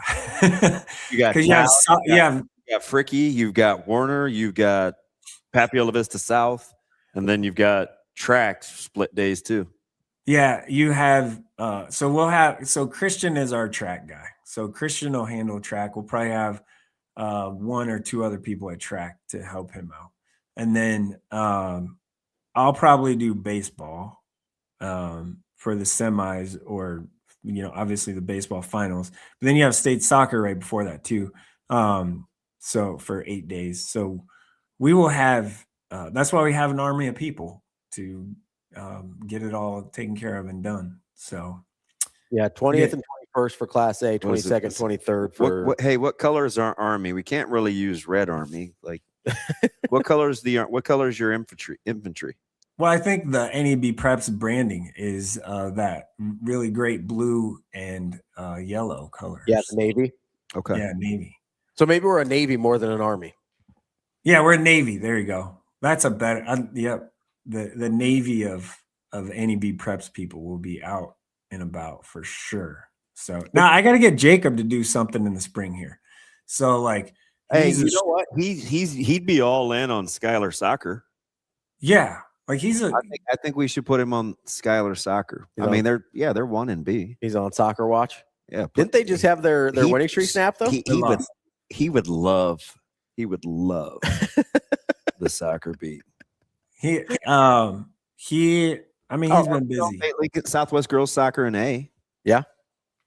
Southwest girls soccer in A is great. They play tonight, by the way. The Hack Championship in girls soccer got moved from last night to tonight, and they play Kearney, who is very good. They played last time, I think it was 2-1 the last time they played. So that's a pretty big game, and that's our number 1 and number 2 in our Class A girls coaches poll playing again tonight at 6 p.m. at Seacrest in Lincoln, and I will not be there. But we should have taken a quick roadie to Champaign.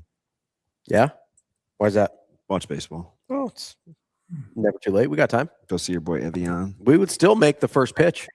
Hey, there's a bunch of high school baseball games today, this afternoon. Actually, right now, 9:30. The Papio invite moved to today at 9:30. So 9:30. What would that be? 9:30, 12, 2:30, 6, something like that, all day. Fricky and Papio South. You just roll up there. Somebody's playing.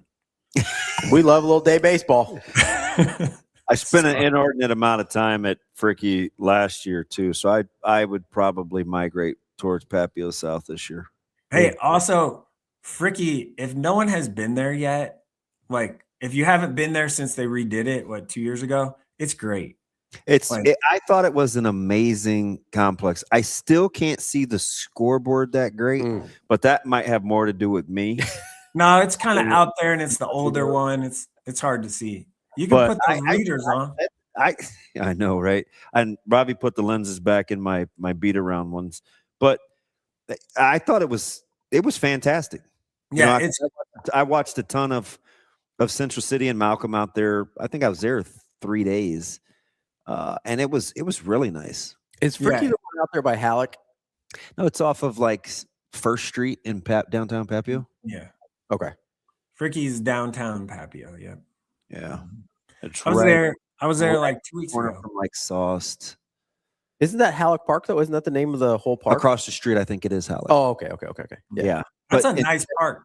Instead of turning right, turn left. So I haven't watched the game at Fricky since then, but they've got east, I should say. It was pretty. No, I got you. It's one of the few places in town that has lights on their tennis courts. Yeah. So like of course. Halleck is really nice. Like it's a nice park in general. They've done a lot of work with that. With this guy, it always circles back to tennis. You got to do something. Are there weeds growing in the tennis court over there? Or no. No, it's nice. They took good care of it. I think they resurfaced it. They got lights. It's nice. They must have a concrete lawn care guy that you do, Sautter. I haven't been. Yeah, my yard this morning. I woke up and I looked outside and I was like, "Buddy, we're on a heater right now." Didn't get messed up by the storms at all. You're okay. The rain cleaned it up a little bit. Nah, I actually I bought a new mower the other day, and I didn't need to mow, but you got to. You got to. Yeah. I even so much as picked up like a little bit of the grass clippings And I walked inside. I had them in my hand. I showed my wife. I go, look how much better this mower cuts. Look at these little fine grass clippings. This is amazing. Please tell me it's not electric. Hell no. Okay. No. I just was asking. What was your wife's reaction to you showing her grass clippings? She knows it's my thing. So she was like, oh, okay, that's great. Probably like, oh, did those go in a bowl? No, she was, yeah, no, the yard is looking good. The yard's looking really good, as it should. I did turn the water off because it rained yesterday. It's supposed to be Monday, Wednesday, Friday, 20 minutes a zone, because you want the deep water into the roots. Oh my God, you weirdo. All right, good talking to you, Mike. That ain't wet. Hey, no, it's a Chubb. What? That ain't wet. Never mind. Nick Chubb. We're talking about running backs. We're back on the draft. Running backs. Anybody have a Nick Chubb comp in the draft this year? No. Hey, Not no. a beautiful mind, a beautiful grass. No. Hey, one thing, a guy that I like, a guy I like in the draft, the Arkansas running back. What's the guy's name? Mike. Washington. I told you. I said yesterday. I'm on the opposite end of you. He's getting a lot of buzz. I don't know. I actually singled him out yesterday. Yeah, too much combine, not enough tape. Yeah. Don't like that. Emmett Johnson though could be a New York Jet. Listen, we're celebrating doing good things. We're giving EJ some karma. Why would you root for that for our guy? That's rude. He could back up Breece Hall for 1 year. Breece Hall's on this whatever not franchise tag, transitional tag thing. They're not going to sign him for $15 million a year for 5 years or whatever. They need another running back because Isaiah Davis got hurt last year as the backup running back. They need another one. Braylon Allen's still there though. So but then he has to play for the Jets. We're gonna be good. Like we're gonna be good. All right. Jerome, I've got a nice spot. Much like my guy. water sometimes, I can't turn you off. I'm gonna have to go with my other hair challenge friend, my neighbor Scott, as my grass guy if I can't keep you under control. I told you I say the exact same thing. You like the same stuff, you have the same style. We got the zones, you got the deep water. He just talks less. I told you I would help you if you needed help. You never called me to help you. I'm still waiting for that phone call. What are you going to put your spreader in? He was talking about, he's like, man, I need to get out there and put the spreader. He was literally talking about in the office the other day. You weren't even here. Like what are you going to put the spreader in? He's got a truck. My truck? Oh, that's right. Yeah, he got the truck. Oh, all right. I like you again. I drive a Ford Ranger. Like yes,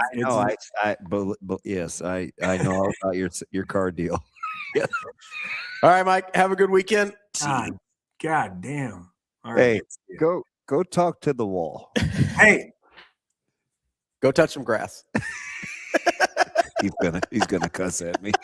All right. Have a good day, Mike. Hey, have a great fucking weekend. All right, buddy. That's Mike Sautter, Hurrdat Sports, NebPreps. Let's take a quick break. I mean, geez. That's DBM, Ravi, Lulla. It's Hurrdat Sports Live.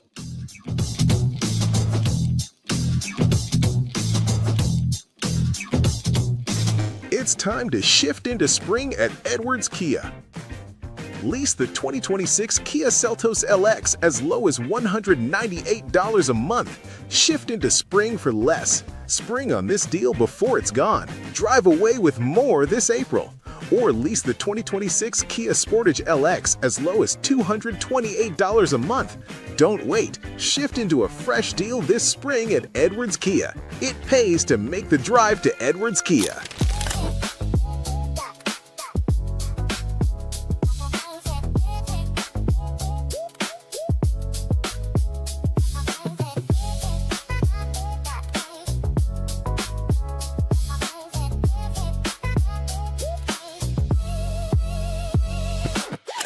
Yeah, Thomas is great, honestly. I think he allows us to just go do not necessarily whatever we want to do, but kind of just go play our game and go figure it out ourselves, which is honestly great instead of having, he could just tell us exactly what to do all the time, but he lets us go out and do whatever we want, which is just great. He has full trust in us all the time.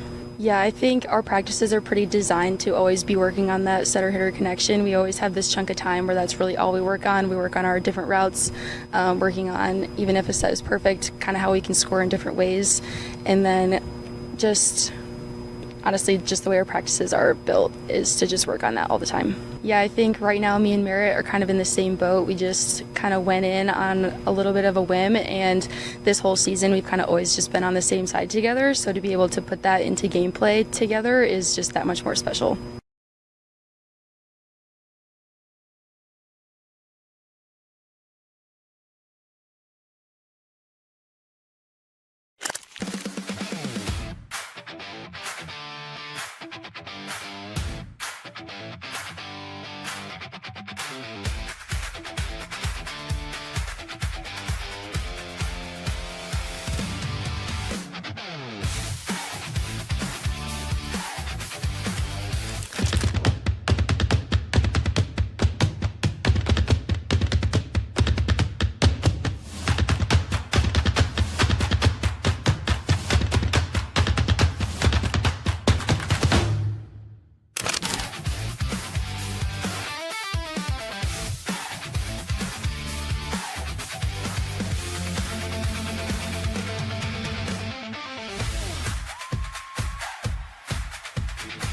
It's time to shift into spring at Edwards Hyundai. Lease the 2026 Hyundai Kona SE all-wheel drive starting at just $179 a month. Shift into spring for less. Spring on this deal before it's gone.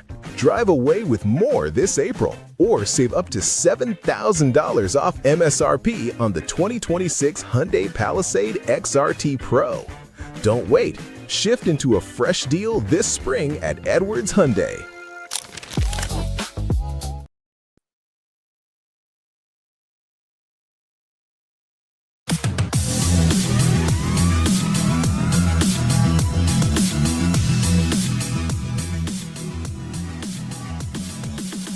You're listening to Hurrdat Sports Live. Welcome back, Hurrdat Sports Live. That's DB. I'm Ravi Lulla here at Hurrdat Sports HQ. Don't forget to call our friends over at NextGen Male Medical, 402-614-9700.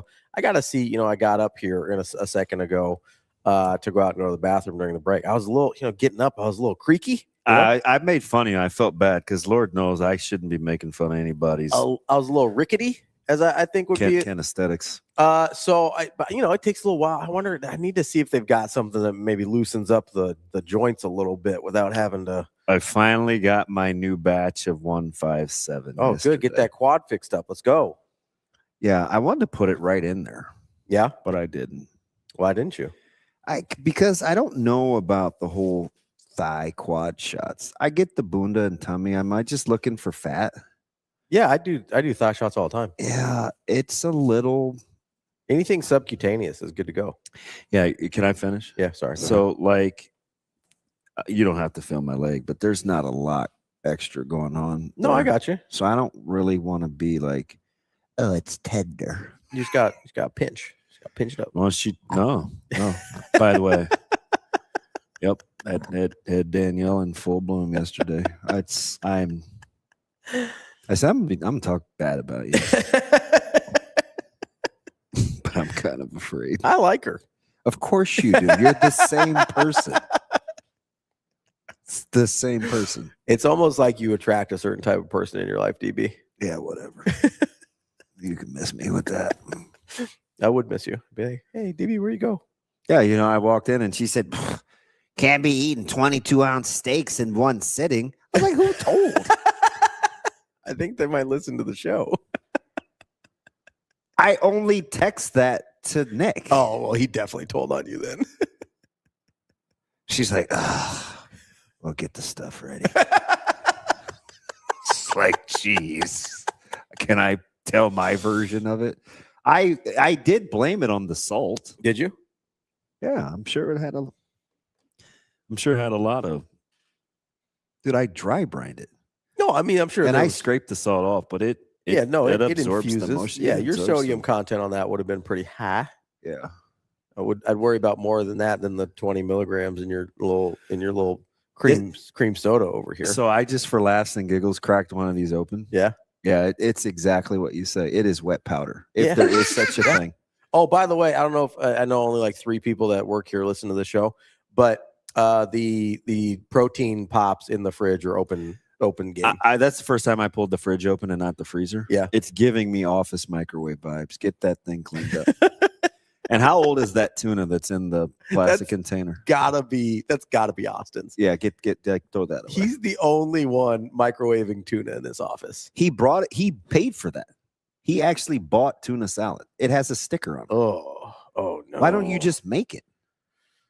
I don't know. Maybe it's not complicated. I don't know. He does cook at his house a lot, so I don't. Maybe and he's cheap. Maybe it's not him. Maybe it's somebody else with the tuna salad. Now this says the guy that does buy chicken salad. He did. We went I told to, you Costco's chicken salad is elite. If you're talking about the tuna in the fridge, it's Austin's. Yeah, that makes sense. Look, we haven't heard from Rico all day until it comes time to tell. Tuna salad ain't me. I'm jumping in. Tuna salad ain't me. Sasha says it's Avery. Wow, she paid for that? Wow. Look, everybody's afraid to be mean to Avery because she's nice to everybody. So everybody stop the criticism. I'm not. I'm mean to Avery all the time. So I like to. Yeah, speak for yourself, DB. I'm mean to her. So you're not nice, period. Thank you. That's high praise. See, I like to, every once in a while. This is trash. It is. It's pretty rough. The aftertaste is bad. I'm just trying to get the other 14 grams of protein I missed in the old bum. In the BUM. No, I like to every once in a while, I'll invite people out to lunch and say, hey, you want to? Yeah, you can't do it, man. That's bad. Say, hey, let's go get some lunch. And Avery is the person least likely to go get lunch with another group of people from the office. We're like, hey, that would be me. Avery, where do you want to go? Outside of me?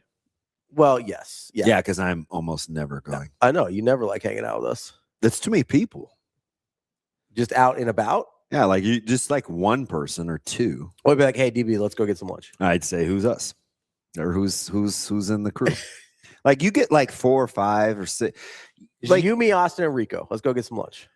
Do they talk while we're eating? Because I don't even like that at the dinner table. You know what? I'll take it. No, Avery I'm like, hey, Avery, because me and Kenny would invite her to lunch or whatever and be like, hey, we got some people, we're going to lunch. You want to come along? She's like, where are you going? Every time, where are you going? It was never the right place. So we're like, Avery, why don't you pick? Let's go to lunch. Because we're like, it's not about the lunch. It's about spending time with your teammates and, whatever. I feel passive aggressive guilt coming on. And she goes, what the F are you doing? She doesn't want to pick a place to go either. She's like, well, I don't want everybody with me. I was like, no, we just want you to hang out with us. And so we finally pick a place. She's like, we're bringing it back here, right? We don't have to eat there. I'm like, Avery, she has some me vibes to I was her. like, that's the point, is to spend time together. I was like, the in and out, like that doesn't really accomplish that. Then you might as well just warm up your stuff in the microwave and listen here, guys. Eat your tuna salad, Damn. So I'll take it. So I do give her a hard time a lot. I'm just like, oh, there's Avery, doesn't want to hang out with us again. So I make fun of her a little bit. Oh boy. I think it's good for her. So MJ, the reason I say Hines Ward is in Steelers lore, he's like way, way up there.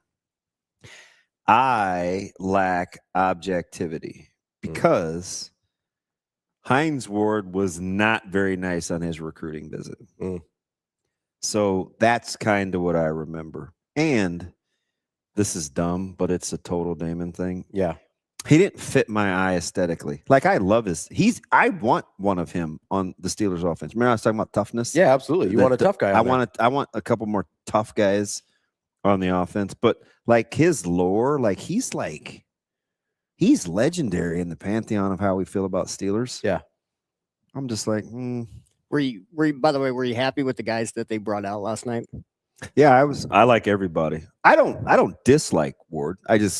You didn't like him as a person when you met him. No. Right. So that's a different. I wouldn't have liked me at 50, let alone 52. So I realize what I'm saying. And he was 18, but I mean, listen. I don't even know how he made it through that recruiting weekend. I understand I am at best an acquired taste and at worst not for a lot of people. I get that. But I understand the same thing. Where it's like, my views on we talked about literally this week. My views on how I think people are either in interactions with them personally, like it changes how I view them at whatever they do. I get that. I think it's probably more than the recruiting visit, because that's so petty and so long ago. It's just the style of play. You know, squatty body, just wasn't super fluid. Yeah. I mean, I do wish they had one of those. Absolutely. All the guys, just toughness. I say the same thing about Nebraska or any team. I want more toughness on offense. I always will take that, because I think quietly it defines a lot of your team's personality. So this is the thing that this doesn't have to be about Dylan necessarily, but I think a personality change at quarterback can go a long way. If for whatever reason I'm not saying Dylan wasn't tough. I'm not saying any of that. I don't know what it was like in that locker room, but I'm saying if for whatever reason that personality didn't mesh with the way some of the other guys thought or what they needed in that moment in terms of leadership and toughness and things like that, then just a personality change at quarterback, I think, can go a really long way, because that is the guy that it's easiest to look towards for some of those things. There's a reason Diego Pavia really changed what Vanderbilt was trying to do overnight. I understand. Clark Lee is a big part of that, right? Yeah. What he wants, what he's trying to do. But what changed it was when you had a quarterback who was the tough guy. You know who gets a lot of that credit in college? Jalen Hurts. Sure. Even early on in his Philadelphia tenure, it was his toughness. And I know you give me a hard time for hating on Hurts now. I loved him in college. I had a Heisman futures bet on him in college when he went to Oklahoma. I loved Jalen Hurts in college. I loved him coming out in the draft. I was like, hey, he's better than some of these guys that are going to go ahead of him. You told me, you said that. That's a real thing. And I also was not sure about whether he went. Do you remember? He went in the second round. Yeah, right? I thought he was better than some of the guys that went ahead of him in the first round. I thought it was early.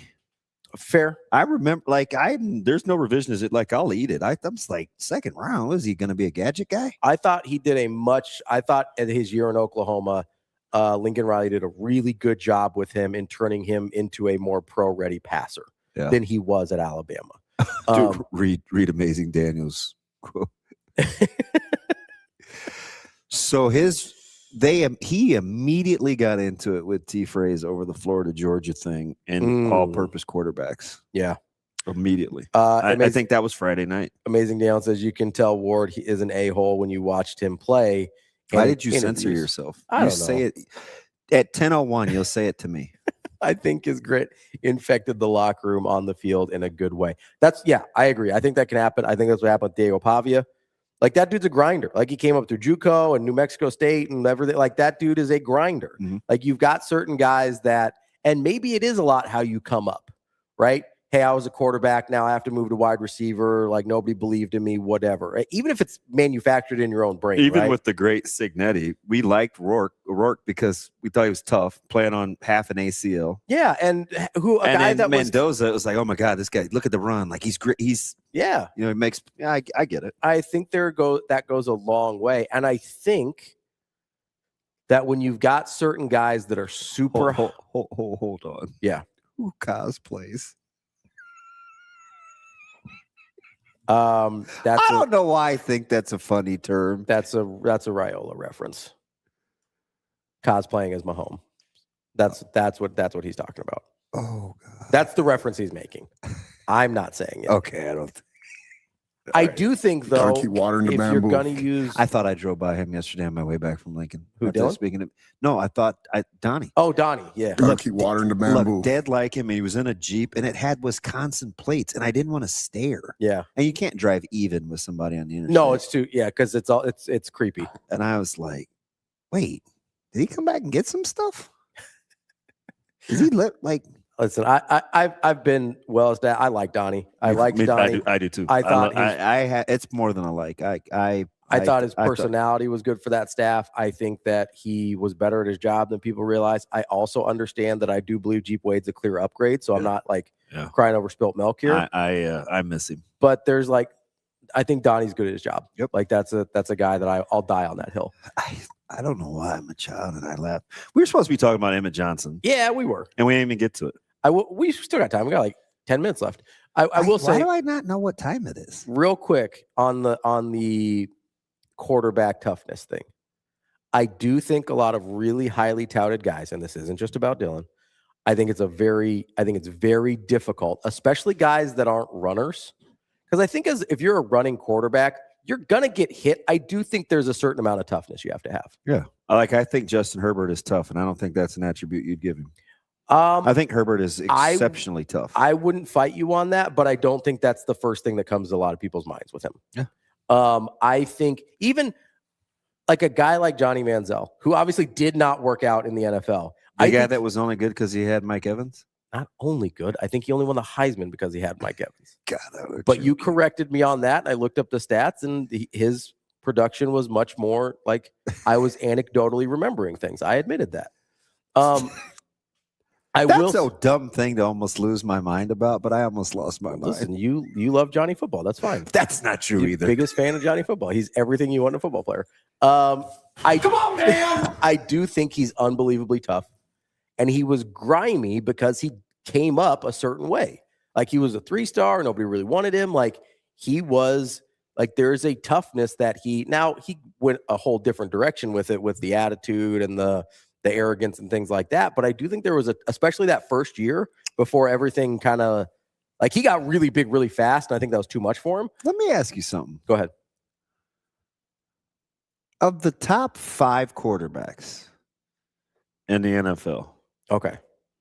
I think we'd reach a consensus. You can say any order doesn't matter. Mahomes, Allen, Lamar, Burrow, and Herbert. Who's your 5th? I don't know if you put Herbert in there. I might. But generally speaking, there's a toughness attribute to him, isn't there? Yes. What do all those guys have in common, though? Peyton Manning, tough. What those 4 guys? Brady, tough. Let's take those 4 guys. What do those 4 guys have in common? Because different styles, right? Very different stylistically. You have 2 runners, mostly 2 pocket passers, mostly. Although they have a lot in common. They win a ton. No, I mean from how they got to where they're at. What do they have in common? Herbert? No. Just the 4. Let's go Mahomes, Burrow, Allen, Jackson. What do those 4 guys have in common? Certainly not all black. Nope. No white. Nope. Right-handed. I don't know. Give it to me. All of those guys were not supposed to be this.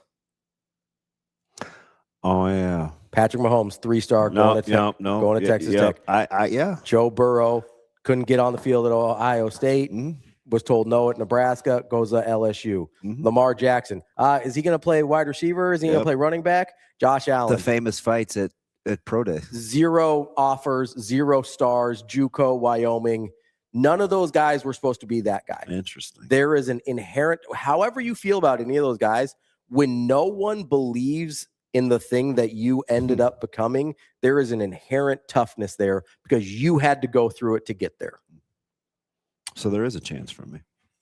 All right. 53's always next year's looking good. Always a chance. Let's talk about Emmett real quick before we I agree, DJ, on Baker Mayfield. Baker Mayfield's tough. I totally agree. Baker Mayfield is a tough dude. Extremely also tough. A guy wasn't supposed to be the number 1 pick in the draft. Walked on at Texas Tech. They didn't want to give him the starting job. Walked on at Oklahoma again and said, hey, you have to play me because I'm that good. Most of the guys of this era. Matt Ryan. Remember the interceptions? Struggled at BC.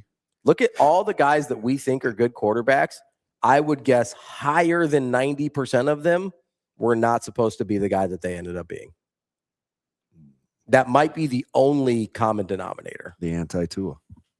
The anti-Tua, the anti-Trevor Lawrence, pick a guy. Although I do think Trevor Lawrence is pretty tough. I do too, but he also was always supposed to be a virgin. Now, I think a lot of that toughness is coming through now when he's finally struggled for the first time in his football life. But a lot of guys who struggle for the first time at the NFL level, they don't get better. They don't rally, right? Whatever you feel about Trevor Lawrence, A, he's super talented, but B, he's kind of stuck with it. Yeah. Like through a lot of head coaches. And he's finally getting coached too. A lot of offensive schemes. That's a dude that's stuck with it. So I don't know what he ends up being in his career. That might be a good guy for your outliers after 60 starts. If it turns around for him, that might be a guy for that. Cappy, not in that order, although I would start with wide receiver. I would probably go wide receiver, safety, or DT, then guard last. Because that's what I would do. But I agree with those positions 100% with the 9 picks. And I'll also say this, Cappy, they need to get younger on defense. You need to start stockpiling defensive guys because you're paying too much money for your defense. Rico says Stafford, very tough guy, but basically who he was supposed to be. Yeah, but it took did Stafford have to time. go through it. It took Stafford time. Did really have to. He had to fail a little bit. And that was the same thing with Manning. Basically who he was supposed to be, but really had to go. Did Manning throw 3 picks in his first start? So really had to go through it in the NFL early. Yeah. Right? So Aikman lost. Aikman was 0-for. Yeah, 1-15 or something or whatever. And he transferred when it wasn't a thing. Yeah. Right? Like that's a big deal at that time. Like people who transferred in the 80s typically weren't successful. That's true for a very long time until recently. So I do think there is something to that where I'm not saying you give up on tools and pedigree and things like that, but if I'm drafting a quarterback, he's better have been through something in his life. Let's talk about Emmett super quick here before we get off the air. Where do you like? I kind of tried to do this exercise. I'm trying to learn more about my schemes and football and things like that. I'm doing my best. You're helping me out. Speaking of which, we'll do some more film here later. But Emmett Johnson, from what you think he excels at as a runner, zone duo. I kind of identified the Rams as a good fit for that. Yeah, so I remember you telling me this like a month ago. I called you and I was like, hey, I need some help here. Yeah, I like that. So, I think, that's a good one. So the Rams, that's sensational. So the places that I looked were Rams and Bucks. Bucks are a little more hybrid in their running scheme from what I found. You think he's got some Bucky to him? But I think, and Bucky gets injured a lot. Like he's not always healthy, and Rachaad White's not under contract anymore. There's an opportunity for playing time there. And they like Nebraskans. Obviously, they I think they value the skill set that Emmett brings to the table. I think on pure scheme, LA is the best fit. I think on scheme and opportunity, the Bucks might be the best fit. And I like both of those teams enough where you'd be cool with it. I'd cheer, yeah. So who else is out there that I'm not thinking of? I like that. I like Kansas City. Okay. I kind of I like Kansas City's run scheme. I kind of threw out the 49ers because of how they use receivers or running backs as receivers. The scary thing about KC? Yeah. Is if they get that O-line right, Kenneth Walker's better than people think. They look at the number and they're like, really good. I don't know. Kenneth Walker's really good. Mahomes hasn't had a 1,000-yard rusher since his first year, right? Who was that? It had to be Kareem Hunt. Oh, yeah, probably. Look, I'll try and look this up. I mean, that's off the top of my big old melon, but he could only have had one 1,000-yard rusher. All right, let's. And it was a minute ago. All right, Chiefs yearly leading rushers. They haven't had 2017 is the last time they had a 1,000-yard rusher. Who was it? Kareem Hunt. Okay, 1,300 yards. Pacheco got to 935 in 2023. And if Pacheco could run with his eyes open, he runs hard, but I do think he closes his eyes. What was the year that was 17 Mahomes' first year? That's not right. That's a little late, isn't it? Was it 16? So it might have been year 2 for Mahomes. I don't think he's had 1,000. Oh, no, you're right. So he didn't have. So he was the backup in 2017. He didn't even get Kareem Hunt's. Yeah, but that was his first year, right? It was his first year, but he wasn't the starter. That was Alex Smith. Yeah. So he has not had, as the starter of the Kansas City Chiefs, has not had a 1,000-yard rusher. Yeah. Like I said, I didn't think they had a 1,000-yard rusher since his first year. Yeah. Like that's incredible. Yes. For what they do offensively. And Kenneth Walker's really good. So I get the separation from tight ends. Would you rather see them? And they still have time to fix some of the O-line, but do you want Kelsey's replacement? Depends on where we're looking. I think it's hours, maybe. I think at some point you need to draft a tight end just that you like, but I don't know that that's my next pick. I think I'd probably go offensive line. I think they need an edge rusher more than they need. And I'm not honking for the Chiefs. I just think you got me thinking about the whole Curry and capitalizing thing. Mm-hmm. Mahomes he'll redo his deal again because you have to convert some of that to cash. Yeah, so he's going to have to do the same thing that he did last year, which he'll keep doing that forever until they can't anymore. You bonus it and then get it off the books. Mahomes is a great example of this. As an organization, you have an obligation to try and win as many Super Bowls with that guy as humanly possible. Yeah, and it's not about you owing it to Mahomes, although you do to a certain extent. It's about the fact that as an organization, you have to understand that those guys do not come along, right? Like even when you went from the Colts go from Manning to Andrew Luck, like Andrew Luck was good, but he wasn't Manning. Like they thought that's about as good of a transition. Favre to DJ, that's another great scheme. Favre to what? Favre to Rodgers to Love is about as good of a transition as you've got. And in the whole grand scheme, they still only have 2 Super Bowls, right? And we're talking 30 years now almost. He's talking about EJ running behind. Anybody's going to be good in the Niners. The way that they run with their blocking schemes, as long as you're a slasher and not a dancer, you'll be good. You can be good with the Niners. And also, I do like how I think they'll be able to use his receiving skills really well too. That's a guy where I think you can move him around a little bit. I think you can get a lot of use out of his whole skill set, not just the scheme with the 49ers. So I would love if they took him. But I'm looking at I think 3rd round seems more likely at this point. There is a Rams pick at 93 that I'm looking at. I would cheer for him as a Niner too. I would love that. I'd be thrilled. I'll cheer for him regardless. The Niners, but those teams don't. It wouldn't hurt me. The Niners, Minnesota, it wouldn't hurt me. Yeah, so Minnesota, obviously that'd be him going home. He's there at 82. Now, I was a closet Vikings fan before. It's not even going to be closet now with Kyler yeah, because Murray. you like KOC so much. And then the 49ers have 90. So there's several of these teams kind of in that range. The Bucks have 77. There's several of those teams in this range that I think could be good opportunities for Emmett. So hopefully we see our guy go today. Go EJ. Go EJ. Would love it. Love it. Get him a good spot. God, I think Coach Rule's shooting up there too. Just anywhere but the Jets. Well, not anywhere, but definitely not the Jets. Don't do that. With a healthy Braylon and Brees. Although you only have Brees for one more year. It was so weird being in Ames and seeing all those Brees Hall pictures. Oh, really? Hey, do you know those guys do not touch the Cy Hawk Trophy? Really?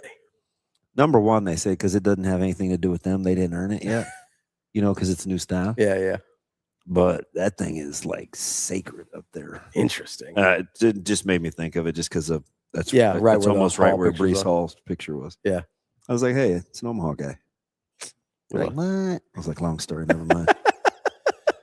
We love Omaha guys. That's what we do. Yeah, even when they leave in the 7th or 8th grade. Still counts. Oh yeah. Listen, if I'm counting Andy Roddick at 6 years old, I'm certainly counting Brees Hall. All right, that's the show for the day and for the week. We will be back on Monday. We'll have Sam McEwen. We'll have Chad Forbes as well to talk a little NFL draft recap. Not that we didn't do plenty today, but we'll recap it. We'll have 6 more rounds to talk about on Monday. That's DB. I'm Ravi Lulla. We will be back on Monday. Make sure you check out the Patreon. We'll be recording some more stuff for that here shortly and have lots to get to. We'll see you on Monday.